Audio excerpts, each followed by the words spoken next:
In 10 years, the Eastern Kingdom Federation would fall in a great war, and to prevent this, the man had to become a patron. With this in mind, he didn't expect things to escalate to this level. He was a salaried slave, working 78 hours a week, until he could possess a noble in the fantasy world of the RPG game he played. He considered this a good thing, and read about it in a book. In this world, he was illiterate and had no special powers, being served by butlers at every meal. He could also be helped with his baths before bed. The young master of an earl's family was useless and spoiled. However, he found this new life great compared to his old one. The maid said the young masters would return tomorrow, and he should sleep early. However, the boy seemed not to know this family, and she noticed. However, that name seemed very familiar, Palatio. He began to dunk his head in the bathtub and felt like he was in Psychedelia. Psychedelia was a turn-based RPG he played in his other life. No matter which route he chose, the 5 great ones appeared: wrath, greed, sloth, pride, and obsession. The kingdom, the nobility, and the city would begin to perish when they appeared. Among them, the Palatio house had the eldest son, Leo, the king of prostitutes. The second son was Tonio Palatio, the king of drugs, a family of troublemakers, and it was a side quest before the main episode began. He was supposed to investigate the kingdom of Asteria at the Palladio house. This house was involved with prostitution, drug trafficking, and an organization called Avalon. This quest gave him chills when he played the RPG. The Palladios were the first to be attacked by the 5 great sins. The extra villain was the third son of the Palladio house, Alan. Our hero wants to go back to being a salaried worker who worked 78 hours a week instead of being there. He didn't want to live a life of luxury and die in 10 years, as that was worse than 6 months of unpaid salary. He possessed a character with no power, and that was tragic for him. Knowing what would happen in 10 years was like being a prophet. He can remove what makes this world perish by predicting the future. Thus, he decided to change the 5 great sins so he could have a peaceful life. However, at that time, they were still children, and it would be interesting. 2 months later, they rescued the orphans from the Eastern Human Testing Center and left the orphanage's care to a girl named Eutia. This was Evan, Alan's knight. Our hero said he was very good at predicting people's abilities. The knight didn't know if he was being ironic, and he said yes, asking Evan to work together as soon as possible. He couldn't get used to the young master's new demeanor, as he used to be quite obvious with his emotions. The body's possession had apparently hardened his face. Evan is a rare character in Psychedelia, always honest and loyal, even amidst all the betrayals. Evan will find out why the girl's name is Eutia. Even with eyes that had seen much as a mercenary, she didn't seem like a normal child. She was strong enough not to understand why she had been imprisoned.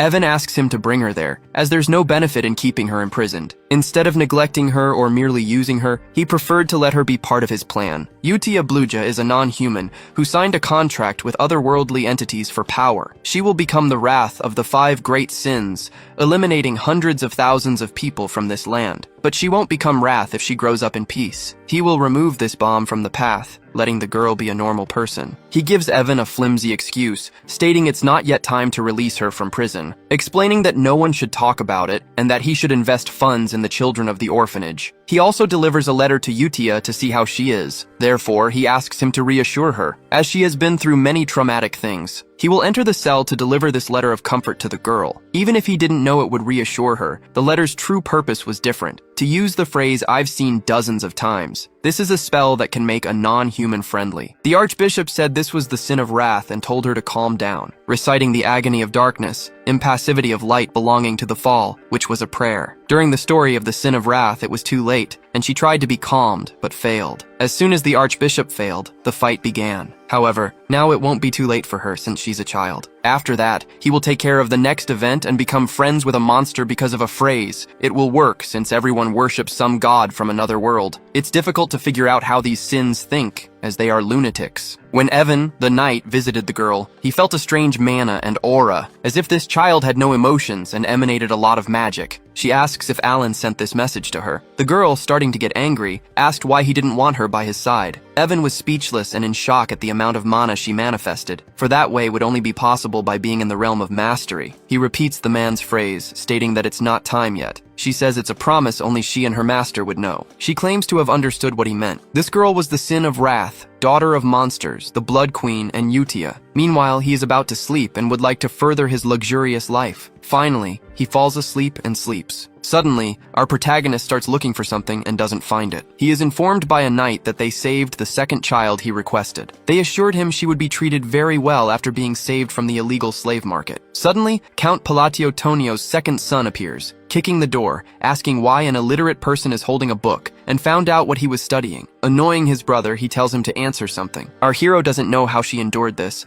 and he even wanted to retaliate, but he held back. Our hero kneels, saying he will leave so the other can use his library. Suddenly, someone hurls a knife in his direction and says this is making too much noise. The Count's first son, Leo Palladio, doesn't want to see his brother's fluids at this time of morning. He says his brother stinks of drugs and tells him to leave the room, and the other responds aggressively as well. The county of Palatio vanished very quickly in the game, and its strength is greater than he thought. Basically, the brothers are fighting for the position of family head. The great figure of the underworld, the king of prostitution, and the manager of the large-scale cartel, the king of drugs, were fighting among themselves. He couldn't mess with either of them for the sake of his life. Soon he crawled out of the library, along with the one-eyed knight. He will live happily, being the weak and useless son, instead of getting involved in this fight. The knight of Itapolho says the second son doesn't seem normal either. The knight wonders how this being found out about the slave market and biological experiments happening in another region. It seems he has been preparing extensively for this mission, stating that the young master is quite peculiar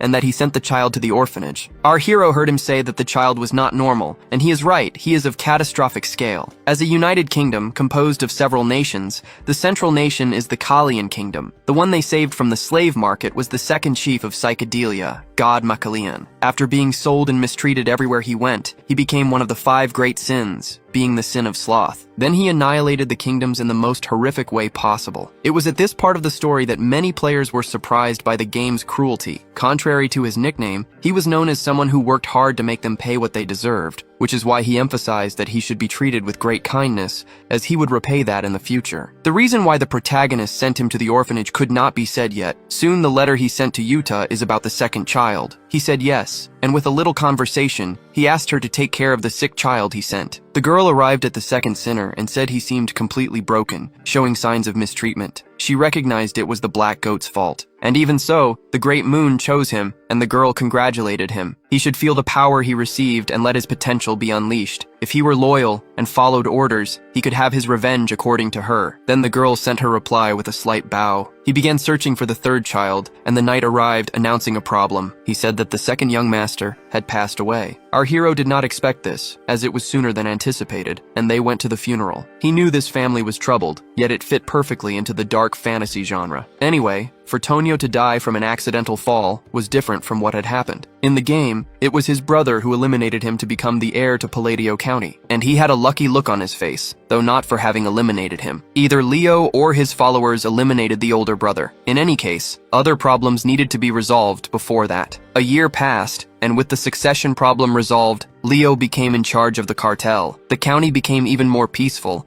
and he and Yucha became friends through letters. Reading the letters, he thought they were good children when they spoke of normal childhood matters. The list grew, and it was interesting that more sponsors continued to contribute to the small orphanage. The knight received a call from an information guild about a clue they had found. Our hero felt relieved. It must be books about ancestors and the third boss. Everything was going well on this peaceful morning, until something happened in Marigogo's drug den. The eldest of the Palacios family was considered generous, as the organization had hundreds of members, until several of them began to be eliminated by 2 people. A spell made these people eliminate themselves with their own hands. Someone controlled all of them with dark puppet magic. Another white-haired girl also helped with these deaths. The boy said he had no reason to do this, and she asked if he felt pity for them. However, he said they eliminated people to create drugs, and that had nothing to do with his revenge. This is the foundation to create a space for him. The girl said this and that they could leave it messy for when he arrived. The 2 did this according to someone's greater will. The Indian moon would be his sword. She recited these words. He left a moon mark on the ground after his crime. He had been exchanging letters with Ayucha for 2 years, and Evan, the knight, arrived tired to speak with him, saying that the 5th child had finally been sent to the orphanage. Our hero saved the remaining sins during these 2 years. He had trouble finding Greed, who was the 3rd, but having Evan work with his knowledge of the game worked. He told him to rest and asked if the young master was happy. Our hero said yes and tried to smile, but he couldn't. He didn't expect things to go so well, because in Psychedelia, the 5 sins became what they were due to their horrible past. Even though this was now the past before they became sins, the chances of saving them before they suffered these events were low. He was worried about rescuing them after they had been traumatized. However, at the orphanage, everything always went well, and they had seemed like broken dolls, but now they were illuminated and full of energy. Our hero then thinks they no longer need to hire a separate caregiver for each one. He didn't think Yutia would do such a good job given her role as the sentimental character at the orphanage. Yutia was good at certain things. In her letters, she said everything was fine, that he shouldn't worry about anything, not even the other children.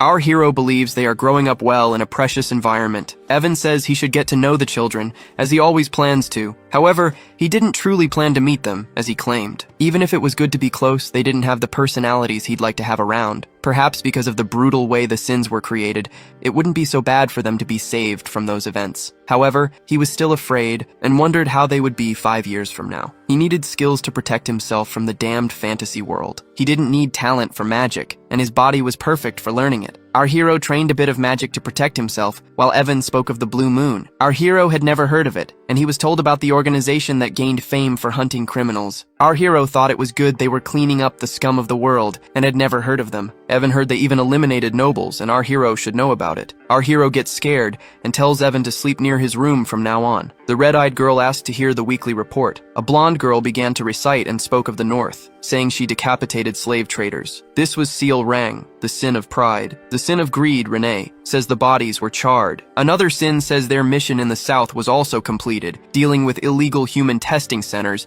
and grinding the troublesome Diavalon into a bloody pulp. This is the sin of obsession, Radon. The red-eyed girl says everything is going according to the greater will. One of them states that they exist for the sake of the Great Moon. This is the secret organization that works for the Great Blue Moon. They say a problem has appeared. This problem could occur when everything was perfect according to the moon's will. Obsession says that the head of Avalon is the Count's eldest son, who found a dangerous written order while in the South, saying that the Count's eldest son seems to be after your greatness. A letter says that after the Count's death, they must eliminate him with poison. The girl affirms she understood, and 2 years pass, and his father, Count Palladio, passes away. This was spread as heart failure, though it wasn't so much an overdose. They hear about another attack on the last night of the Blue Moon. The hero realizes everyone is more attentive to this secret organization. With the Count's death and no one caring, the silence ended. They asked the young master what he planned to do. He said the eldest young master would do something, and noticed several bags belonging to the protagonist. He ordered his squire to flee with him. He said they are heading south to Rodman. This is a small town south of Palladio. As they began to leave for Rodman, his brother kept a close watch. 3 days later, he returned for his brother's funeral, wondering why the boy perceived death differently from his father, until he discovered he had been stabbed in the heart, questioning who could have committed such a crime. He asked about the cause of death, and the guards were startled by him. Evan mentioned something to the young master, speaking of someone who made Avalon disappear overnight, and he noticed that all the mansion staff were acting strangely. Not long after Alan went to Rodmill inside the carriage, he asked the young master if they should go to a larger city. He said never, for Rodmill was a place he had decided to stay, to save the great sins from disgrace and prevent the ruin of this world. That was the goal. Rodmill has nothing to do with the main story, nor is Palace Village located there. A perfect place for a noble to live, where he would be at peace, saying that everything has a reason, and Evan knew he always said such things when he was bored. As he passed by in the carriage, someone watched him from a balcony. This person wondered whether to eliminate him or not. It didn't matter if he was alive. He planned to eliminate him with poison when his father passed away. He said he was quietly going away, so there was no reason to eliminate him. He thought he came to this village because things with Avalon were not going well. This man was greatly irritated by our protagonist's presence. He ordered his minion Alman to follow his carriage. Alman is the man who works for Leo and questions whether he should eliminate the boy. Leo found it strange, as Alman had never questioned his orders before, telling him to do the work he asked until he was surprised. Alman, his minion, slashed his chest. He said it was like playing war and betrayed Leo. In fact, he is Redan, a member of the Blue Moon who had just struck down young Master Leo. They hold the belief that they were taught by the Red Moon. As a Blue Moon, he is a man's sword, and it is natural for him to move according to his desires. Redan said if someone tries to harm the Great Moon, they must be eliminated, and he acts on his own. That is why he had been waiting to say this. Leo was enraged by the betrayal of his subordinates, and he declared that Avalon would vanish from the map. And he tells Leo that the Great Moon gave him a chance. Our hero wakes up in Rodmill and feels the place is a blessing, waking up very happy. For the days are peaceful, and he wakes and eats whenever and whatever he desires. He is able to live like a true noble in this small town. Suddenly, Evan mentions that a letter has arrived for him. The letter tells of Leo Palacio's death and requests Alan to return home. His vacation was over, and he returned to Palacio Manor for his brother's funeral. He found his staff's reaction strange, and Evan asked when he became the leader of the Shadows. The crazy circumstances that occur in simulations led him to his current situation. He asked Evan why he had become a villain. He said he was the only one benefiting from the situation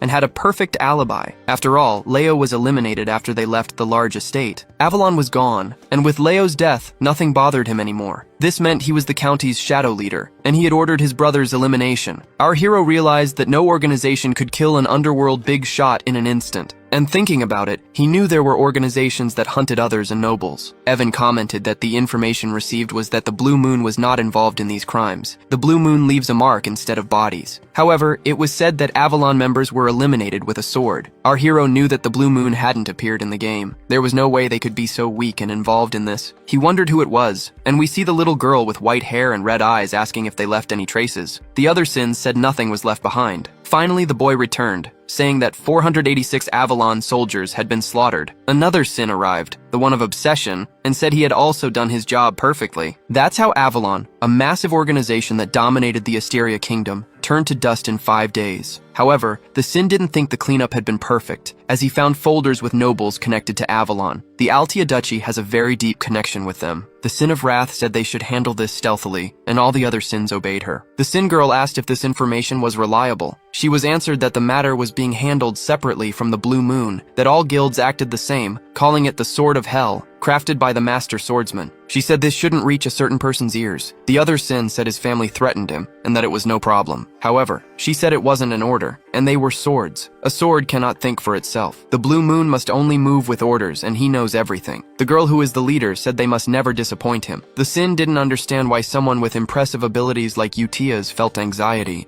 fearing someone might discover them. All for the Great Moon was their motto, which they would follow at all costs. Meanwhile, our protagonist could no longer stand dealing with the overdue paperwork after the funeral. Even though he had made enemies, Leo's death was supposed to be 6 years from now. The death pattern had changed from the game, and all the paperwork fell to him, the heir. He remembered that when the Count was there, he procrastinated a lot. The staff also worked hard because they were afraid our protagonist would eliminate them. Everyone worked hard because of rumors that he was the mastermind behind everything. However, he was like an ordinary employee who just wanted to do his job peacefully. He wished they would do things without him having to interfere. Evan approaches the young master and expresses surprise at the organization of a ball. This is a ball for the aristocracy of the southern part of the kingdom, an exchange among nobles. He was soon to become a count, and he should use this chance to make contacts. Forming contacts with nobles was crucial for a peaceful future. However, the ball was interrupted, and everyone expected this when he appeared. He knew they despised him for being low class in Fedora, unlike his esteemed great-grandfather, the current Palladio family. The Palladio family is full of scoundrels. However, he did not come unprepared and would show off the social skills he had secretly practiced. When he tries to speak of the wine's fragrance and appear elegant, he looks like a maniac. People mistake this for a villainous aura. One of the women feels pressured to send him wine and runs off. He did not expect such negative reactions and imagined that at most he would find shy people, but not so afraid of him. He says that a luxury horse, a tea, a medal, and a special wine are coming his way because of the fear people feel towards him. The Palladios became more famous than he thought, and because of the rumors about him, everyone seems to avoid him. His social efforts were in vain. However, a red-haired woman still felt interested in him. She approaches, asking if he could spare a moment for conversation. When he turns, he lets the person in, noticing Loria, daughter of Duke Altia. When he hears about the Altia family, one of the main families operating in the shadows, they are known as troublemakers of the North, imagining that there isn't a single normal person in that family. However, he doesn't remember her from the game and thinks she doesn't even appear. She is very direct and asks him to lend her his strength, as she will soon die. She comments that she was protected as the daughter of her father's mistress. However, the Duke's condition worsened. She says her older sisters are trying to eliminate her. Our hero doesn't remember her from the game. She should have already died and not appeared. However, with Lord Alan's power, she could be saved. However, our hero says he will refuse the request. She says that if he saves her, she will give him half of her fortune. Our hero leaves unable to guarantee his own safety, much less hers. Even if he wanted to help,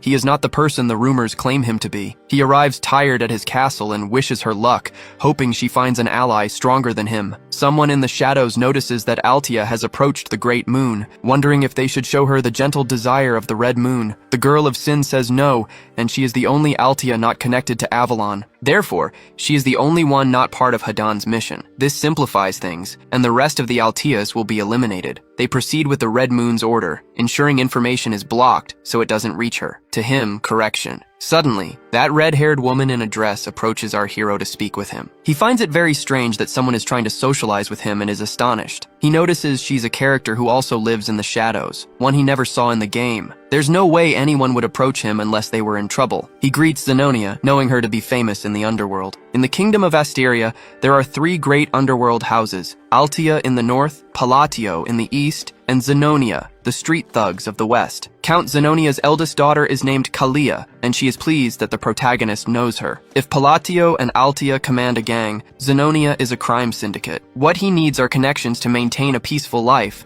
and for the sake of his easy life, he doesn't want to get involved with her. Nevertheless, he compliments the woman, saying she looks very beautiful, and she says she would like to talk more with him. He says that too many people are watching them, and this conversation won't be possible. She says he's just like the rumors and states she's looking forward to their next meeting. The Sins notice that information is being contained, and a new problem is emerging. There's still a person in a tree, keeping an eye on the Great Moon. They sense they are being followed and must keep an eye out and eliminate this person. Then, Alan and Evan go to a gorge for him to search for something, noticing it's midday yet very dark inside the gorge, saying that if it's empty again, he'll be very sad. After all, in the game, it was easy to find a labyrinth inside. This is the Labyrinth of Whispers, where solving the riddles in all 8 rooms can reward one with a powerful artifact. Our hero sees the labyrinth's entrance in real life, and he has memorized everything within it. It's different from what he saw countless times online. Inside the gorge, it looks artificial, as if someone had built it. He says he's been there many times, which is why he knows the environment. Realizing he spoke foolishly, he corrects himself, saying he found out through external means. As soon as the doors open, several monsters begin to appear. Evan fears they might solve the riddle incorrectly, and the monsters will crush them. He wonders how the young master remains so calm, solving the riddles. They've worked together for 4 years, and he still doesn't understand the matter of saving orphans and everything else. He barely left the mansion, and already seems to know everything about this labyrinth. He manages to unlock the mechanisms, and Evan continues to suspect the young master. After all, everything he does somehow works out. When the door opens, our hero averts his gaze and feels like he's going to vomit, noticing it's finally over when they find the reward room, wanting to grab the ring and leave. Our hero takes the ring and says that taking any other object could cause problems. He obtains the Oath of Restriction, and they start their way back. He knew the way back because of the game, and it was very easy. The enormous stones in the gorge were golems, and Evan didn't know that. It was a new, unknown enemy, presenting the worst-case scenario for ensuring the young master's safety. Our hero started walking ahead, and told his knight that he could handle this one. Finding an escape route should come first before thinking about fighting. Our hero uses the Oath of Restriction he just gained from the talisman. After all, a second-level spell wouldn't work, but he manages to take down the golems. The fragment wants to grant the Great Miraculous wish to impose 2 restrictions on the monsters. At this point in the game, there would be a choice and a voice from the Oath of Restriction. He chooses the first option, and the voice speaks to him. He says he wants to use the hand signs of Babylon while casting the spell. The voice asks what he desires with the restriction. Our hero replies that he wants the power to distort the laws of the world a bit more. He is granted this power, and his second wish is to use the language of Babylon when utilizing the magic. Desiring greater power to defy the laws of the world, he makes the second hand sign. He wonders if he did something wrong using the skill icon. By choosing restrictions of signs and language, he can achieve the greatest magical attack power. Having replayed the game, he memorized the necessary combinations from the original game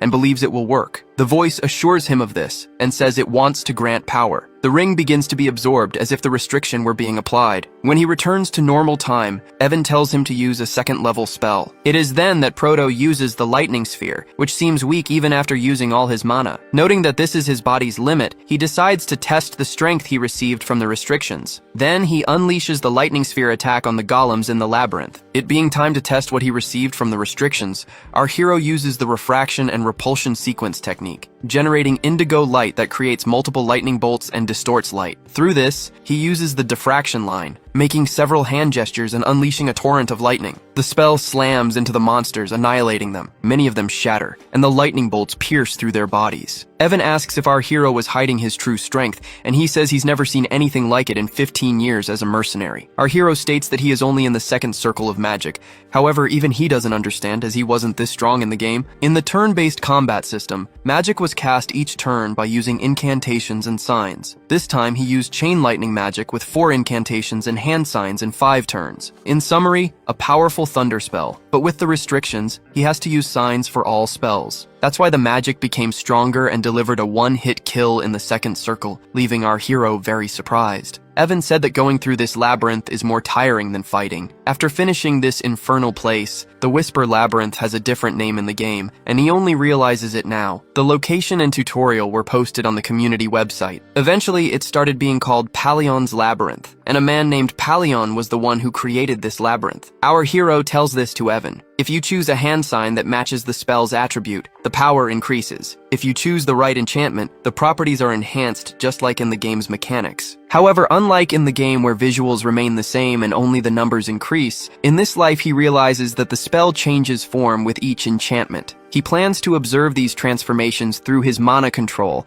and will test it as soon as he recovers it, and is relieved that everything worked out. From atop the trees, we see the little girl's Sin observing him. She says that the era of the forgotten gods from outside are the scriptures of the Alanef Empire. She reads on a stone someone saying that his friend must have been left alone by the coward Palau, the one who stopped the monster invasion while being victorious against Al-Akalaka, who devoured the hearts of civilians. This was the brilliant Emperor Palau. She gained all this knowledge because she was born with the ancestral library after being summoned for a greater mission. She realized our hero was special because the Blood Queen followed him, and he knew about Palau too, but she didn't expect the Great Moon to be a friend of this Emperor Palau. However, the phrase he whispered doesn't even exist in the ancestral library. That's why she wonders who he is and knows the Red Moon was right. She is ashamed of blindly following his orders. She notices another of the sins and asks if he came to gather information. He denies it and says the Dark One has been eliminated. They will have to report his manner of death, which was his neck being broken. In Zenonia County, the red-haired woman notes that it wasn't just a rumor, that besides being cold and calculating, his eyes were an abyss. She assumes that Zenonia County is strong and famous, just as our hero had supposed, being called famous even though it doesn't participate in social activities. She asks if this isn't fascinating for her father, the Count, snapping her fingers and activating a mind control spell on her father. No one knows she made her father a puppet so she could be the head of the house. Now many people are watching him, as the protagonist revealed her secret. A servant calls her to see a peculiar scene in her room. When the girl goes to see, someone has been eliminated. Judging by the seal not being activated, no secrets were revealed. The culprit brought this to her room on purpose, discovering the truth. She notes that the culprit saw her greatest weakness the moment they met. At Count Altia's estate, we see the little girl saying he isn't a normal person, referring to the protagonist, the kind of person who shouldn't be an enemy, as he's a big shot in the underworld and has the same eyes as her father. He was her last hope, but he wouldn't accept a deal that would result in losses, because everything she possessed was taken by her siblings. The eldest son is Tamalian, the eldest daughter Marianne, the second daughter Perini, and the second son Keg, leaving nothing for her. She survived until now by relying on her father's pity, and now she doesn't know what to do. They inform the little girl that the young lady has returned. Perini and Keeg took their own lives. Those who eliminated her family took their own lives. It's something that doesn't make sense to her. She asks how Tamalian and Marianne are. It is also said that both have died, and she is in shock, understanding nothing. One of the sins successfully eliminated the targets and escaped unseen. At that moment, our hero says that good things can happen, because the one truly in control of the Count's mansion is the one who hid their claws and waited for the right moment. Now he understands what he meant at that time, when they met, and with that, she became the sole successor of her family, after all her siblings lost their lives. She wonders if she made some kind of pact with an evil being for this to happen, wondering what happens to those who betrayed him, and there are many possibilities. Therefore, she will walk the path she chose to avoid misfortune. 2 months later, our hero arrives with an order from the Duke of Altea, bringing him a bottle of Cernant's wine as a gift. He realizes that young Loria was the one who sent it, not the Duke, which confuses our protagonist. The servant who came at her command said that the Duke provided and ordered it to be delivered to him. This means the youngest has become the Duke, and our hero is utterly surprised. The girl is writing several letters and notes that the 2 months passed in the blink of an eye. After her father's funeral, who passed away from illness, she became the Duchess after the ceremony. Before, she couldn't enter the office, and now she commands everything. Her siblings' deaths happened so suddenly that she wasn't suspected of the crimes. After all, she had an alibi, and her secret organization was eliminated by her siblings when she returned to the mansion. She had no power at all, and realized this was very surprising, as they used this situation to gain an advantage. He refused in a way that seemed indifferent and carried out a cleanup behind the scenes. She wonders how far that man foresaw the future. She didn't tell him about her father's funeral so as not to annoy our hero. She thinks he must have helped, as he needed an Altia for some part of his secret plan. Although she gathered all of Altia's subordinate organizations, it's not enough to match his power, which makes her suspect that the palaces need something from her and her county, an important figure from the underworld who rose solely through his businesses. If there's something he lacks, it's the ability to manipulate the political landscape from the shadows, which makes her think he needs the Altia name in his board game, so she will focus on what she needs to do, as this underworld big shot will soon contact her. That's why she tried to please him with that very expensive wine. Our hero notes that she escaped the clutches of death and became the Duchess. A few months later, and 5 years after his journey began, Evan asks if he should call the young master Count now. He says the ceremony hasn't happened, but he can call him that, since a year has passed. Our hero didn't even want to become a count, but he will make the most of this situation now that he's in it. He received a letter from Utia and asks if Evan has any information about who eliminated Leo. A guild is investigating this, and Evan has no answers for now. He asks what our hero's objective is, imagining it's not revenge. Our hero is preparing for unexpected events as everything is going quite differently from how it was in the game. Evan says he spoke exactly like a count just now. She reads the letter from the cute little girl, which talks about hobbies and professional level ventriloquism. It says that Seolrung loves to play with friends, mentions that Rini loves to read while doing other things, and states that Radan has a hobby involving gardening. And this routine of exchanging news every month has become a pattern that warms our protagonist's heart. Stopping to think the 5 sins are with, he asks their age. Evan says they should be ready to enter society at their current age. The 5 great sins sign the letter and thank our hero for his care. Our hero says he no longer has a reason to keep them confined, as they are grown and can decide their own future. He knows he cared for them enough so they wouldn't become the 5 sins, and he believes they are well and healthy. Each boss fight had an outline of its scenario revealed by the narration. Utia had the talent of belief, Deus had the talent of the sword, Rhine had the talent for studying, Seorang had the talent for fighting, Radan had the talent of the apostle. If they use their talents correctly, they will live much better than before. Meanwhile, he can prepare a gift for the children. He finishes the gift and hopes to get something in return when they are older, waiting for the children to read their letters and venture into the world. Utia tells the sins that a letter has arrived for each of them with new orders. They all read it excitedly. New orders arrive and he sends one to each of them. The villains are surprised and some are even excited. Altia mentions that they should read them before getting ahead of themselves. They obtain permission to read the orders, even though they come from above. Noticing that the moon sent a letter to each person means that everyone must attend. However, it seems to be just a normal conversation without any actual orders. Because of this, the cat-eared girl decides to read the letter. All the villains read together. The girl must go to Colony, while Deus must go to Caliburn, the nation of knights. Radam must go to Raxus, the city of entertainment, and the other girl to Larthania, the city of labyrinths. Altia must go to the city of the Holy Kingdom, Rosario. Everyone received orders explaining what to do, and Deus must become a knight through the master's sponsorship. He also delivered the location of gifts for his pet villains. Altia reminds them that they must not mention the name Blue Moon until the master's order says otherwise. Each of the villains heads to the locations defined by the letter. Altia also noticed that he always disguised orders with normal conversations in his letters, showing the first order after the thank you letter, informing the target of the mission, and telling them to report back after completion. It was in this letter that he entrusted the Blue Moon to Altia,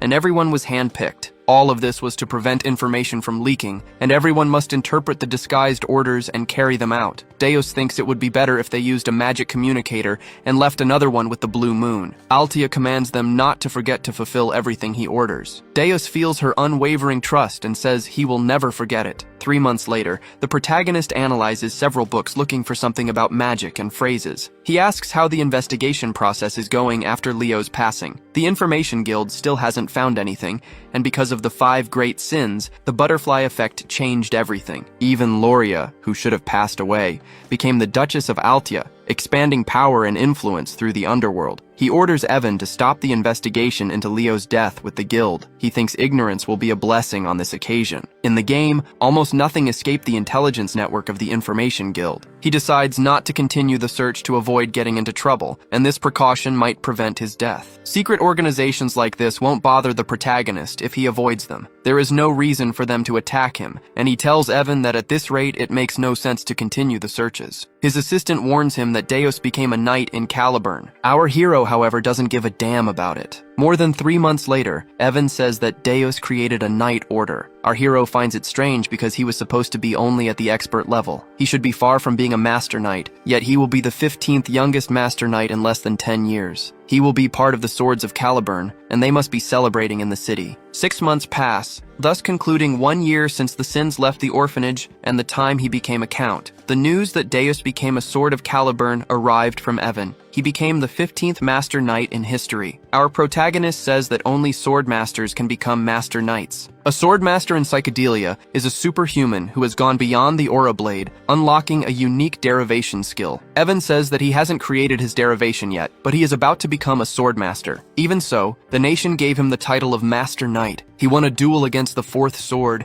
and Caliburn lost a knight to the Northern Barbarians. Obtaining mana and mastery usually takes 15 years, and the derivation takes a few more decades. Reinhardt, the first sword of Caliburn, was 32 years old when he became the youngest knight. In the game, there was a mission where Reinhardt joined the protagonist's team. He was very strong, and even being talented, it took him 20 years to become a sword of Caliburn. And now, a child with no knowledge of swords has become a master knight. He has already surpassed Reinhardt, but he is just waiting for his derivation to emerge. Perhaps our protagonist won't be able to make use of him, since he only receives letters from Utia. After going to the Holy Kingdom, her letters contained news about the sins, and they kept in touch. He feels sad for not having thanked them for the gift, and for them not having seen the protagonist in person. The protagonist goes back to the beginning, and is happy that the 5 great sins didn't destroy the kingdom upon awakening. He is happy as long as his offspring are doing well. In Kirtham, the capital of Caliburn, in the central area, we see the residence of the high-ranking noble, being the grand mansion where the famous knights of the solar eclipse reside. There, Deus Makalian observes everything from above, being a captain of the knights of the solar eclipse and the youngest master knight. His sister greets him, and he is very happy to see her alive. Thinking about the past makes him feel embarrassed, even though a whole year has passed, when he lost everything to the Black Plagues, and all that remained was uncontrollable rage. The fact that the Great Moon had saved him was not a good enough reason to swear his loyalty to him. But because he promised he could take revenge on the demons, he followed his orders. Working as part of the Blue Moon brought very dangerous situations in training, and he didn't care about his own well-being. For a few years, he carried out missions that would be fundamental to going against the Black Plagues. And right after, he received a direct order that spoke of a gift in a hotel. He didn't want any gifts until he opened the door and saw what awaited him. The gift the Great Moon referred to in the letter was the family he thought he had lost. This was something more precious than his own life. The sister he thought had passed away is alive. He starts to cry upon seeing Sylvie and becomes very happy. After the things that happened, they separated. In the darkness, she had to wait her turn for a long time. When her turn came, she was able to escape with the light and survive. A few years later, she was almost sold to a slave merchant. A mercenary named Evan saved her. After that, she received treatment from her benefactor, who continued to send her medicine to keep her safe, and the one signing the letters was Alan Palatio, our hero. Sylvie was very grateful for everything he had done. The knight is impressed that he protected his sister using the name Palatio. He never spoke about his family, and only Julia knew he had been caught by the Black Lamb. Noting that our hero,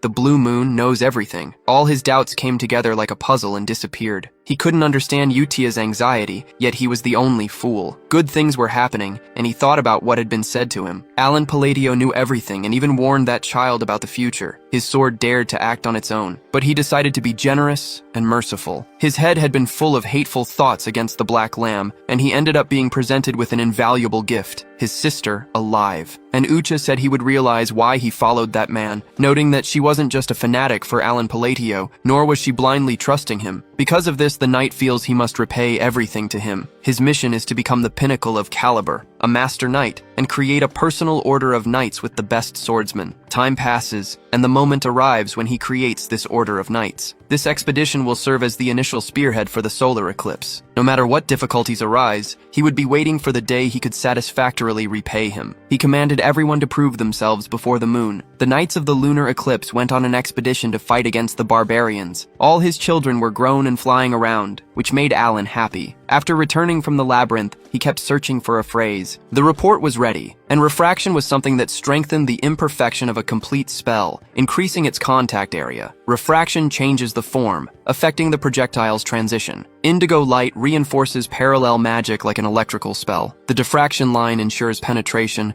resulting in a critical hit. With his mana, he could only use one spell per day, which made it take a long time for him to discover refraction. Due to this world's predefined nature, the mother's signs and the language of Babylon had been forgotten, leaving him with no information on the subject. Ultimately, he had to research it himself, uncovering things even as he learned protective magic. It was time to see the results of 2 months of research. He would eliminate the manosphere's focal point and create an imbalance to generate lightning. A weak and useless spell is fixation. He then uses compression and speaks the phrases to summon. Finally, he uses collapse, and it begins to serve a specific purpose. The blossoming and the lightning become incredibly potent. He notes that the order of the words spoken matters a lot, and when he uses collapse first, the magic becomes stronger. When they witness an originating spell, the red-haired woman is in shock. Our hero asks why Kalia is there. They know that being able to use an originating spell makes one at least a 7th circle mage. Our hero didn't even know he was in the 7th or 8th circle, and that he had cast an originating spell. In Count Palladio's reception room, Kalia had 2 reasons for being there. One was to confirm the Count's intentions, which was a determining factor in causing damage to Zenonia. The other was to ascertain the level of the organization protecting him, which had allowed him to control the Pallatio mansion. However, what she ended up discovering was that he was a very powerful and arrogant mage. She had never seen Vianke, the 5th circle mage banished from the magic tower due to fear of his human experiments. This man could exterminate an entire division of soldiers with ease, and was always very arrogant in his work. And now she felt fear coming from him, which is something very bizarre, wondering if it was an originating spell that Alan Palladio had cast. Our hero appears, asking what she wants in his county, saying immediately that she had waited a long time to meet him. Alan interrupts, clarifying that it was not an originating spell, and that if his abilities were to be counted, he was only in the 2nd circle, and that the mage beside her must have noticed the absence of effect. The frightened mage, when he commanded them to be uneasy, said he had seen everything incorrectly. Our hero was relieved that the misunderstanding was resolved, and they got to the point of the conversation. Kalia realized she should visit him after concluding her business nearby. He says he has work to do and cannot delay, subtly telling her to leave. She stands and thanks him, saying she is already leaving. He said that if she needed someone to talk to, he recommended Duchess Altia, saying they would get along well. She thanks him for the visit and leaves. Evan asks why Zenonia, the ruined family from the east, would come there. Our hero pretends not to know, but deep down he knows it will be problematic. And if the false rumor about him using primordial magic spreads, strong opponents will want to fight him. There's no way she can visit Altia while they're competing for the underworld, and he tells them not to show up there. Valkian wonders if it was truly primordial magic, and the reason for her reaction, given that she's denying it. Primordial magic uses its own laws, but the immutable absolute principles are still present. However, only mages at the pinnacle are capable of doing so. He used his eye to observe and analyze Alan Palacios' magic. He was breaking the absolute principles. After all, he fixed the thunder, molded it, and collapsed the law. Even doing that, the magic was materialized, performing an impossible miracle, and what came next was worse. Using the essence of the Golden Mane tribe, which is the item's description, the Lord allowed her to know the location of the hidden treasures he planned to use as an emergency fund. This is a nation of fighters where power grants you the entire world. The desert nation of Colony is where another one of the sins resides. Undoubtedly, a great outer god was our protagonist. The mage decides to stop and think for a moment, as Alan's existence could be very dangerous. He delved into ancient knowledge and received praise for his research on the magic of the unknown era. Therefore, he tells Zenonia not to oppose Count Palladio because he is very strong. Thus, he decides not to uncover his intentions after what he said about talking to Duchess Altia, imagining she is a piece on Alan's chessboard. 5 months later, about 2 years after the children left the orphanage, he asks if there's any new information about them. However, Evan says that Zenonia County and Altia Duchy have allied. The 2 greatest rivalries of the underworld have united, which leaves him in shock. He sent the sins down another path, and now he'll have to deal with an alliance of 2 twins. The kingdom of Asteria will be set ablaze. He didn't imagine she would take what he had said in their conversation seriously, imagining it will be a temporary alliance after what he told the 2 of them. However, he will prepare for a possible war or greater problems. He will apologize to Callie and writes a letter at this moment. He hopes the child never discovers the lie, and he relies on Evo. He will send her through a mercenary guild. Our hero would like to know where Radon and his Rang are, as Yutra didn't provide details of their destinations. He hopes none of them have been eliminated somewhere, and if she finds the gift mentioned in the letter, she will become the pinnacle of all fighters in Baba Yaga. Finally, the cat-eared girl's trial concludes. She thanks the Great Moon for the gift of the gauntlet she received. She thought the essence of the Golden Mane tribe was just a legend, and she discovers the essence of the Golden Mane tribe, which is the race of wolves, descendants of the kings of all beasts. The essence of the Golden Mane tribe is the legendary item that has been with her family for generations, granting strength and authority. And she obtained the essence, passing through all trials and acquiring the truth, that the Great Moon is her benefactor, who saved her from elimination when she was a test subject. It gave her the power to avenge her parents, who were eliminated by the Black Dragon. That's why she intends to return the favor to our protagonist, certain that he doesn't want her to become a mediocre gladiator. From now on, she will become the strongest gladiator and restore the Golden Mane tribe. Furthermore, she will eliminate the Black Dragon, all for the Great Moon. She decides to begin. The great beast king of the Golden Mane tribe will reappear after hundreds of years. It is said that the Information Guild has obtained news about the children. Lord Rung has been performing well in the colony, earning the nickname Golden Lightning. Our hero is happy to know he is well through Eva. He asks about Radon, as he hasn't heard from him since he was learning to work on rifts. Our hero and Eva still don't know what is true about Radon and what is false information. Our hero tells Eva that he must be busy finding out if the information about Radon is true or not. After all, he must prepare, as it takes a month to reach the magic tower. Eva is quite used to all of this now, the pressure of the job. Still, only 1 month. It's strange, as it should only take a week to reach the Green Magic Tower. It is then that our hero says they are going to the Blue Magic Tower,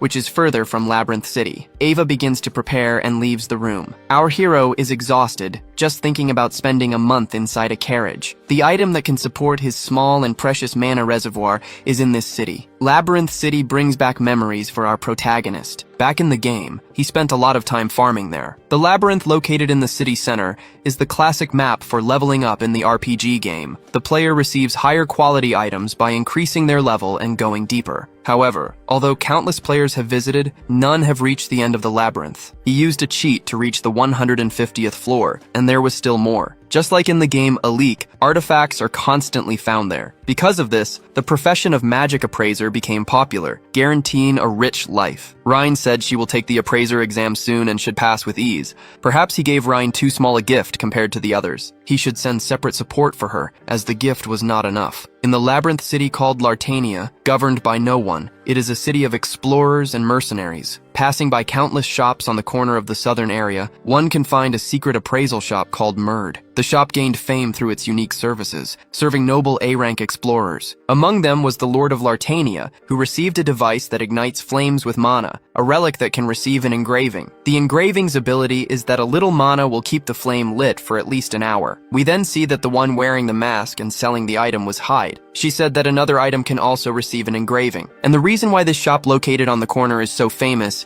is because the engraving is a gift from the Great Moon. When Hyde was first told to become an appraiser, she didn't understand. Her true identity is that of a friend of Palon from the era of the forgotten outer gods. She understood that all of this was to eliminate the plagues, but she didn't associate this order with the objective. She thought becoming an appraiser had nothing to do with eliminating monstrous plagues. The moment she saw his gift, she understood what it meant to become an appraiser. The eye of the stalker quickly identifies mana limit items to aid in appraisal. Being a bit different from what she knew, its essence didn't even exist in the library. After the seals were broken, the engraving was unlocked. To gain strength to fight against monsters, she had to awaken this item, acquiring a skill and a means to offer sacrifices. She had over 252 sacrifices to make until the item was fully awakened. In exchange for increasing the relic's stats, it absorbs something from her, essentially changing the eye. This relic only reacts with other specific high-level relics. Accurately appraising all relics and selecting high-level sacrifices to mark with engravings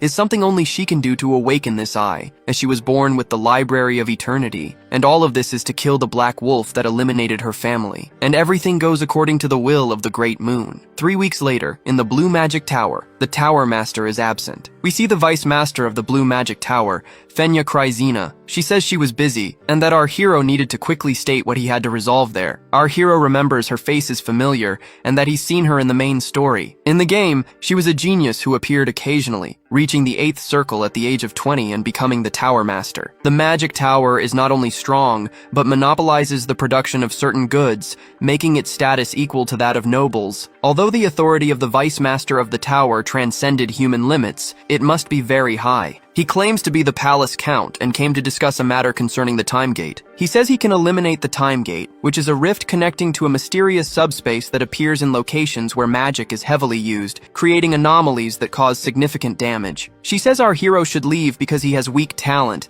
and he needs a better answer than that. She says eliminating the time gate and claiming the treasure is not something he is capable of doing, saying that several people come to her every day to discuss this matter. But he says if she takes him to the time gate, he will prove it's true. The Vice Master understands that he wants something huge to change public opinion, as people are discovering he became a count by the luck of his brother's deaths. However, it doesn't mean he can bring such matters to the tower and cause a commotion. Our hero didn't like that these rumors were spreading so fast, and she might seem like a workaholic, but she is informed about news from the outside world. She is very frightening and begins to emanate a bizarre energy in front of the protagonist. Evan says they will be split in half if they try to mess with her. Our hero begins to walk towards her, passing through her aura, saying that if they don't eliminate the gate, he will hand over all his property to the magic tower. He says they can make an oath, as it's not a terrible offer for a bit of her time. She shows him where the time gate is, saying that all his wealth will be hers if he fails the mission. She was wondering if he was the county's mastermind or just a competent man who got lucky. After listening for a while, she is convinced that he is closer to being a lucky incompetent. Contrary to the inhuman atmosphere around him, he has a small mana reservoir and a slightly above average ability to detect energy. She finds him pathetic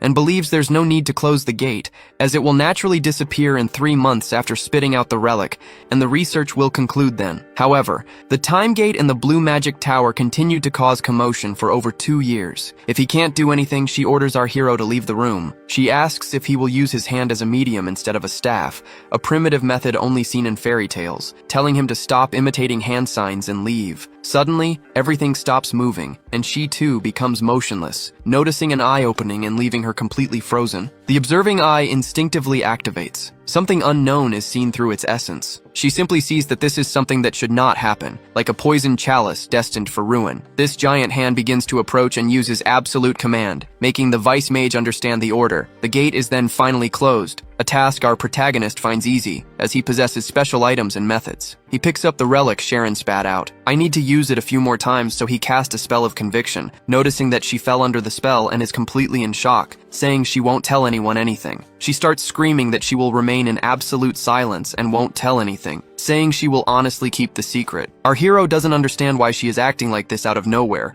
and he and Evan leave. In shock, the girl brings a mana recovery potion she made herself for our hero. He is surprised by the handmade mana potion from the Vice Tower Master. It is of the highest grade, and she asks if he liked it. He notices that she is very grateful for him closing the gate because of his spell, saying she will keep what the Count requested of her in absolute silence. Through the mana oath, and he asks why she is like this, as she must have misunderstood something. She takes the mana oath to prove she will fulfill her promise well. Our hero notices that she shows no signs of clarifying the misunderstanding, and so, in the magic tower, he acquired the relic he wanted, 5 bottles of potion and an oath. Afterward, he left with his knight Evan. Seeing that it was difficult to obtain, the item he got seems more primitive than he expected. He said it was something he absolutely needed. The seal of the profane was good to acquire safely, and the gem embedded in the bracelet can absorb and store mana from the atmosphere. He notices it is working well. The storage capacity is not enormous, but it is sufficient for his reservoir. The objective is to apply magical research and self-preservation, not fighting, by having a body that requires less mana than a support item. He wonders what Finia misunderstood about this situation, about the closing of the portal. Her sudden politeness with the two of them was too strange. He tells Finia that he is of the second circle of magic, and she is happy about it. A reaction similar to Kalia's last time. She still seemed uncomfortable but agreed with him. It doesn't matter, as he won't see any of them again, and he thinks that's fine. He notices that everything is very peaceful, and we see a scene with Duchess Altea,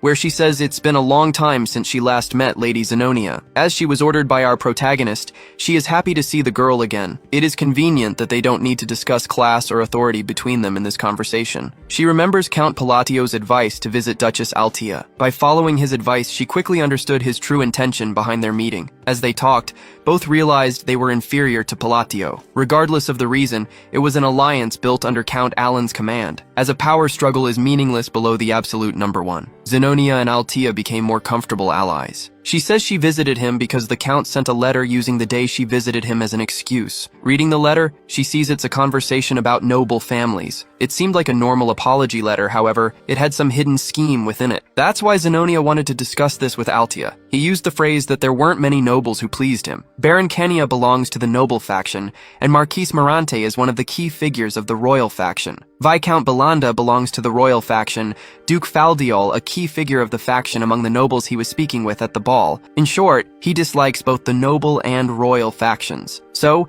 they consider eliminating all of them and must draw a conclusion based on common sense. Therefore, they believe Alan wants to expel the existing nobles from the factions. That's why Altea needed fame, and he made her a duchess. If the hegemon of the West is with him, then let's discuss the plan. And meanwhile, in the Blue Magic Tower, the Count says someone resembles the gate. The puzzle pieces were being created randomly, running wild and fitting together. Mozeroy states he wants to go home soon and can't stand traveling anymore. It's almost time for Eudia's letter to arrive for him to discover her whereabouts. We see the girl with her white hair and clothes of a religious figure. Penha's master returns and warns his disciple. He no longer feels the gate of time. He is Micardo, the master of the Selene Magic Tower, asking what happened, and she is very strange, saying she finished the work the Lord entrusted to her. He notices that something serious happened, and she is getting angry with him as usual. Since Penha became vice master of the tower so young due to her talent, arrogance and recklessness became apparent. She makes several novices cry and has terrible behavior. He had no intention of correcting her personality because she was genuine when it came to magic. The moment she reaches the 7th circle, she will realize how useless achievements are and naturally become modest. However, this situation is very strange. He notices that the business trip to the north was very long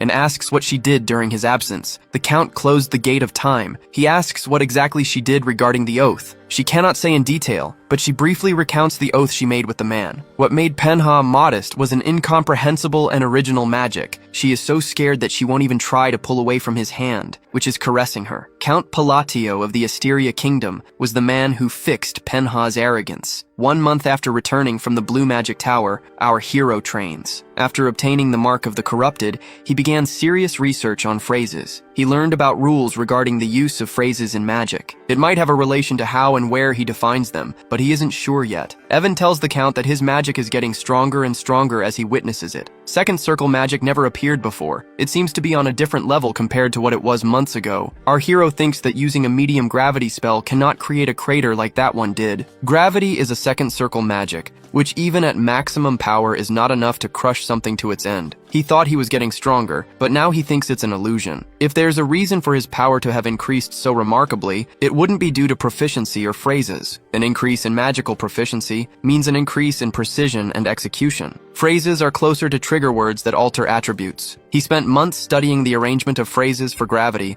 and has been using almost the same ones interchangeably. In the end, he discovered that power only increases gradually as he adjusts the ideal arrangement. With no reason for his magic's firepower to increase, perhaps he's just in better condition now. He hands over Wheatia's letter, which just arrived, and our hero has already used all 3 of his daily magic uses. A reason for his magic suddenly getting stronger might be a reward for a curse. A curse, an Eastern ritual where the caster sacrifices themselves to cast a curse on another, or just on themselves. When struck, the target suffers a loss but gains a compensatory reward. There's no one from the East around him, so it can't be that. Perhaps it's receiving faith. An account from a small kingdom that the underworld ignored wouldn't receive so much faith and golden blessing. Sometimes he just has to forget about it and go on with his life, hoping nothing bad happens. The Holy Kingdom of Rosary Capital, called Ryanel, is the pure white city where people worship the goddess of moon and peace, Sharonia. In the Eastern Prayer House, we see the Sin Girl greeting Lord Locke, who notices she is a nun with a lower rank than a paladin,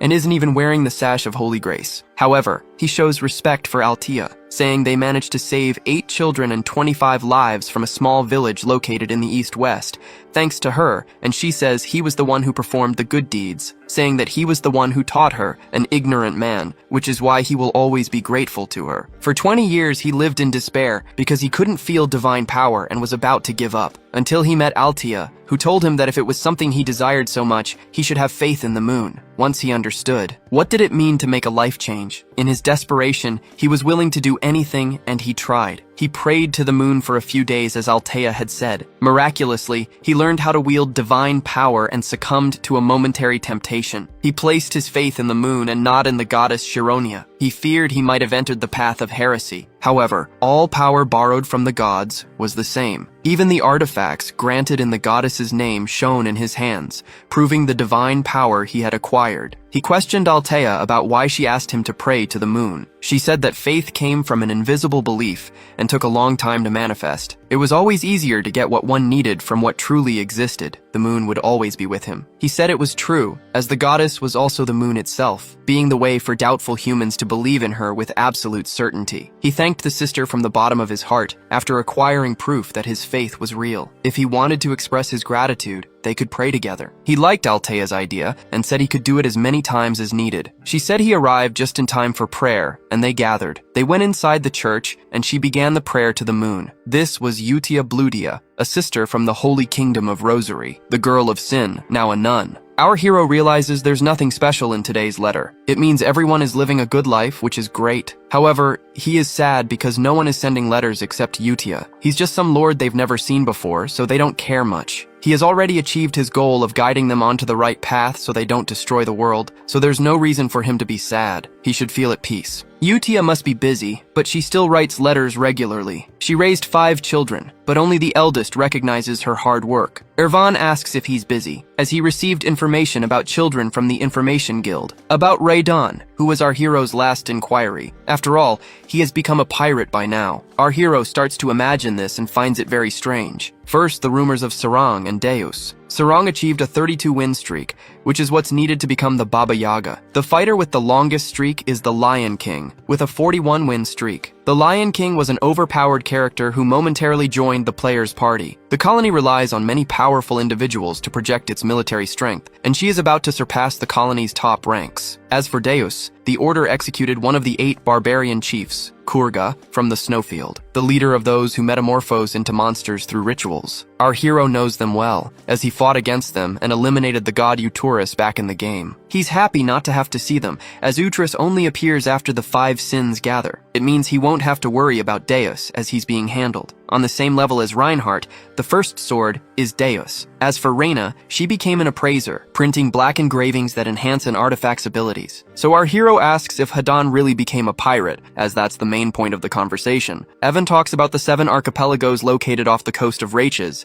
where the great pirates reside. He became the captain of the first archipelago, which is the largest of them all. An internet post he laughed at became reality. Our hero didn't send him to Raches for this exact reason. Hadan is good at finding enemies, being a rare relative of the sea god, and free to move in the water. There are also many precious relics in the oceans, and he became a treasure hunter with a promising future. A great pirate captain means he is the lord of the island and has become a very important figure now. Our hero wonders how Radon eliminated the captain of the first archipelago. All captains are superhuman and have never lost a naval battle to anyone. Our hero considers the possibility that he recovered the true jewels among the relics of the ancient era. He also wanted to get a good relic and had to spend many hours in minigames. So he equipped himself to obtain the captain's position. He knows the world doesn't always work in his favor. However, this news was quite bitter. Count begins to feel unwell, and we see something happening in the heart of the Corxia Principality. This is the gigantic maritime city of Raches. Beyond the city's coast lie the 7 pirate havens, and the largest of them all is the first archipelago. The great pirate Alcraid, the Red Slayer, was the former captain of this place. He received protection from the Celestial King through wealth, and this is the person who defeated him, becoming the new captain of the first archipelago. It is the sin our hero created. He truly wonders what the great moon is at this moment. He had never been so interested, nor had he thought deeply about it. At first, he was just a guy he was grateful to. He was destined to die as a slave, and thanks to him, he met Yute and awakened his ability. Honestly, it seemed more like he was following Yutia's orders while working as the Blue Moon, until he received a direct order from the Great Moon, which he didn't quite understand at first. He wondered why he had to become a treasure hunter and felt repulsed by it. He tried to start his revenge as quickly as possible, as the black creatures destroyed his clan, which lived peacefully on an island no one even knew existed. On the continent where the cursed ones escaped, hunters eliminated his exhausted parents and sold him, turning him into a slave. He didn't think becoming a hunter had anything to do with his promised revenge. He thought he would have to make it seem like he was following an order at least. He noticed the ship was celebrating and was extremely noisy. They said that only the chosen great pirate could receive the Celestial King's protection through wealth. The chosen captains of the 7 archipelagos greeted each other. Then he found the bastards who eliminated his parents beginning to plan his revenge. Revenge through a sacred ritual that uses body parts of the sea god's relatives. Someone like that could receive the power granted by the sea god Clead, and each captain of the 7 archipelagos wielded this power. It was these hunters who split his parents' bodies into 7 pieces. The man wonders how the Sins knew this. He had never spoken about it before, and it was almost as if the Great Moon had arranged the opportunity for revenge. He cannot execute his revenge immediately. After all, they are superhumans who wield the power of the sea god. If all of this was intentional, then there is a reason why the gift he received was this necklace. The Great Moon must have arranged everything according to its plan, orchestrating the foundation and structure of his revenge. On the island, we see the man quickly entering the water with his necklace, which begins to manifest magic. The Great Moon's gift was Amrita's goggles. This allows him to locate relics in the deep sea very easily, and the specific relics he found were able to compensate for his lack of strength. It was foolish of him to doubt, but now he is grateful. After all, the Great Moon fulfilled its promise to Redan the pirate. It not only pushed the target of his revenge in front of him, but also granted him the power to execute it. Now he perfectly understands what the Great Moon meant in its letter. Its true intention is for him to carry out his revenge and take control of the 7 archipelagos. The white-haired girl tells him that all of this is for the Great Moon. A phrase that once stirred nothing in him had now become something important in his heart. With a light of confidence, it is all for the Great Moon. 3 months later, as the oppressive heat receded, winter arrived. A season returned, bringing with it the grand biennial social gathering of Asteria. He was also forced to participate. It is mandatory every 4 years. As scheduled, the carriages of the Crude and Adorn families joined together. They joined forces to avoid trouble with bandits, which is a strange custom. What he learned that night was that their finances were in tatters. The reason was that the position he obtained was by coincidence, and that the nobles posed a greater problem than bandits. He understood this way of thinking due to the infamous authority of the palace, which stemmed from its dominion over the vast eastern underworld,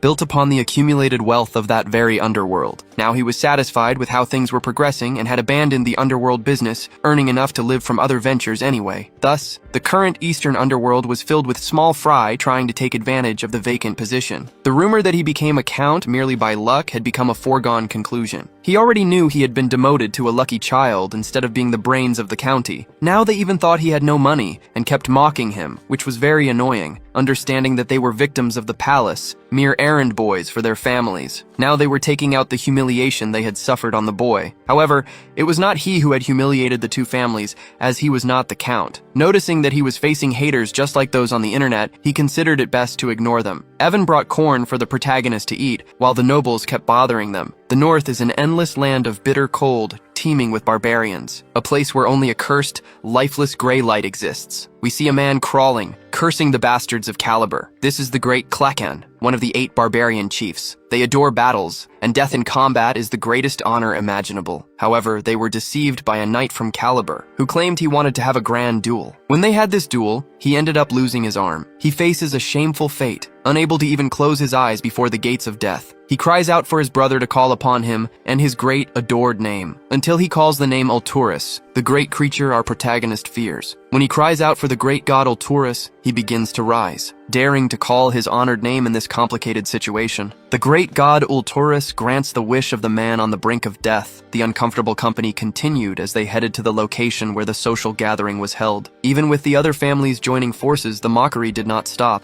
So our hero ignored it and did not fall for their bait. He and Ava rested, prevailing by ignoring the nobles. The nobles who spoke of the additional escort troops and the brutish knights, claiming that the rumor was true and that they could go ahead and put their plan to enter the underworld into action. They believed they would finally taste the astronomical sums of money and power of the underworld. Those who would thank them for teaching them how the world worked. Until suddenly, they were attacked by monsters, asking the mages to secure their vision while they drew their swords. Noticing they were just goblins, weak monsters easily found in the forest. However, if there were too many, things would get dangerous. These knights noticed that all those on watch had perished because of these goblins, and they had never seen goblins with such strange appearances, with crystals embedded in their bodies. They were also larger, as if they were a new variant of goblins, which meant their physical abilities were different from what they knew. Soon, these goblins charged forward, attacking aggressively, tearing through the knights with magic. the mage noticed that a third circle spell, Rock Wall, and a second circle spell, Shield, were being used, until they truly realized that it was their hero who had cast these enhanced spells, not their division's mage. Then, Proto used Compression, trapping the goblins in a ball of energy. After that, he employed Vacuum and returned to Origins. Stones began to surge towards the goblins, shattering their bodies. Our hero commanded them to prepare and not stand idly by, just watching. Soon the knights charged in, helping our hero eliminate these strange goblins, delivering sword and spear strikes,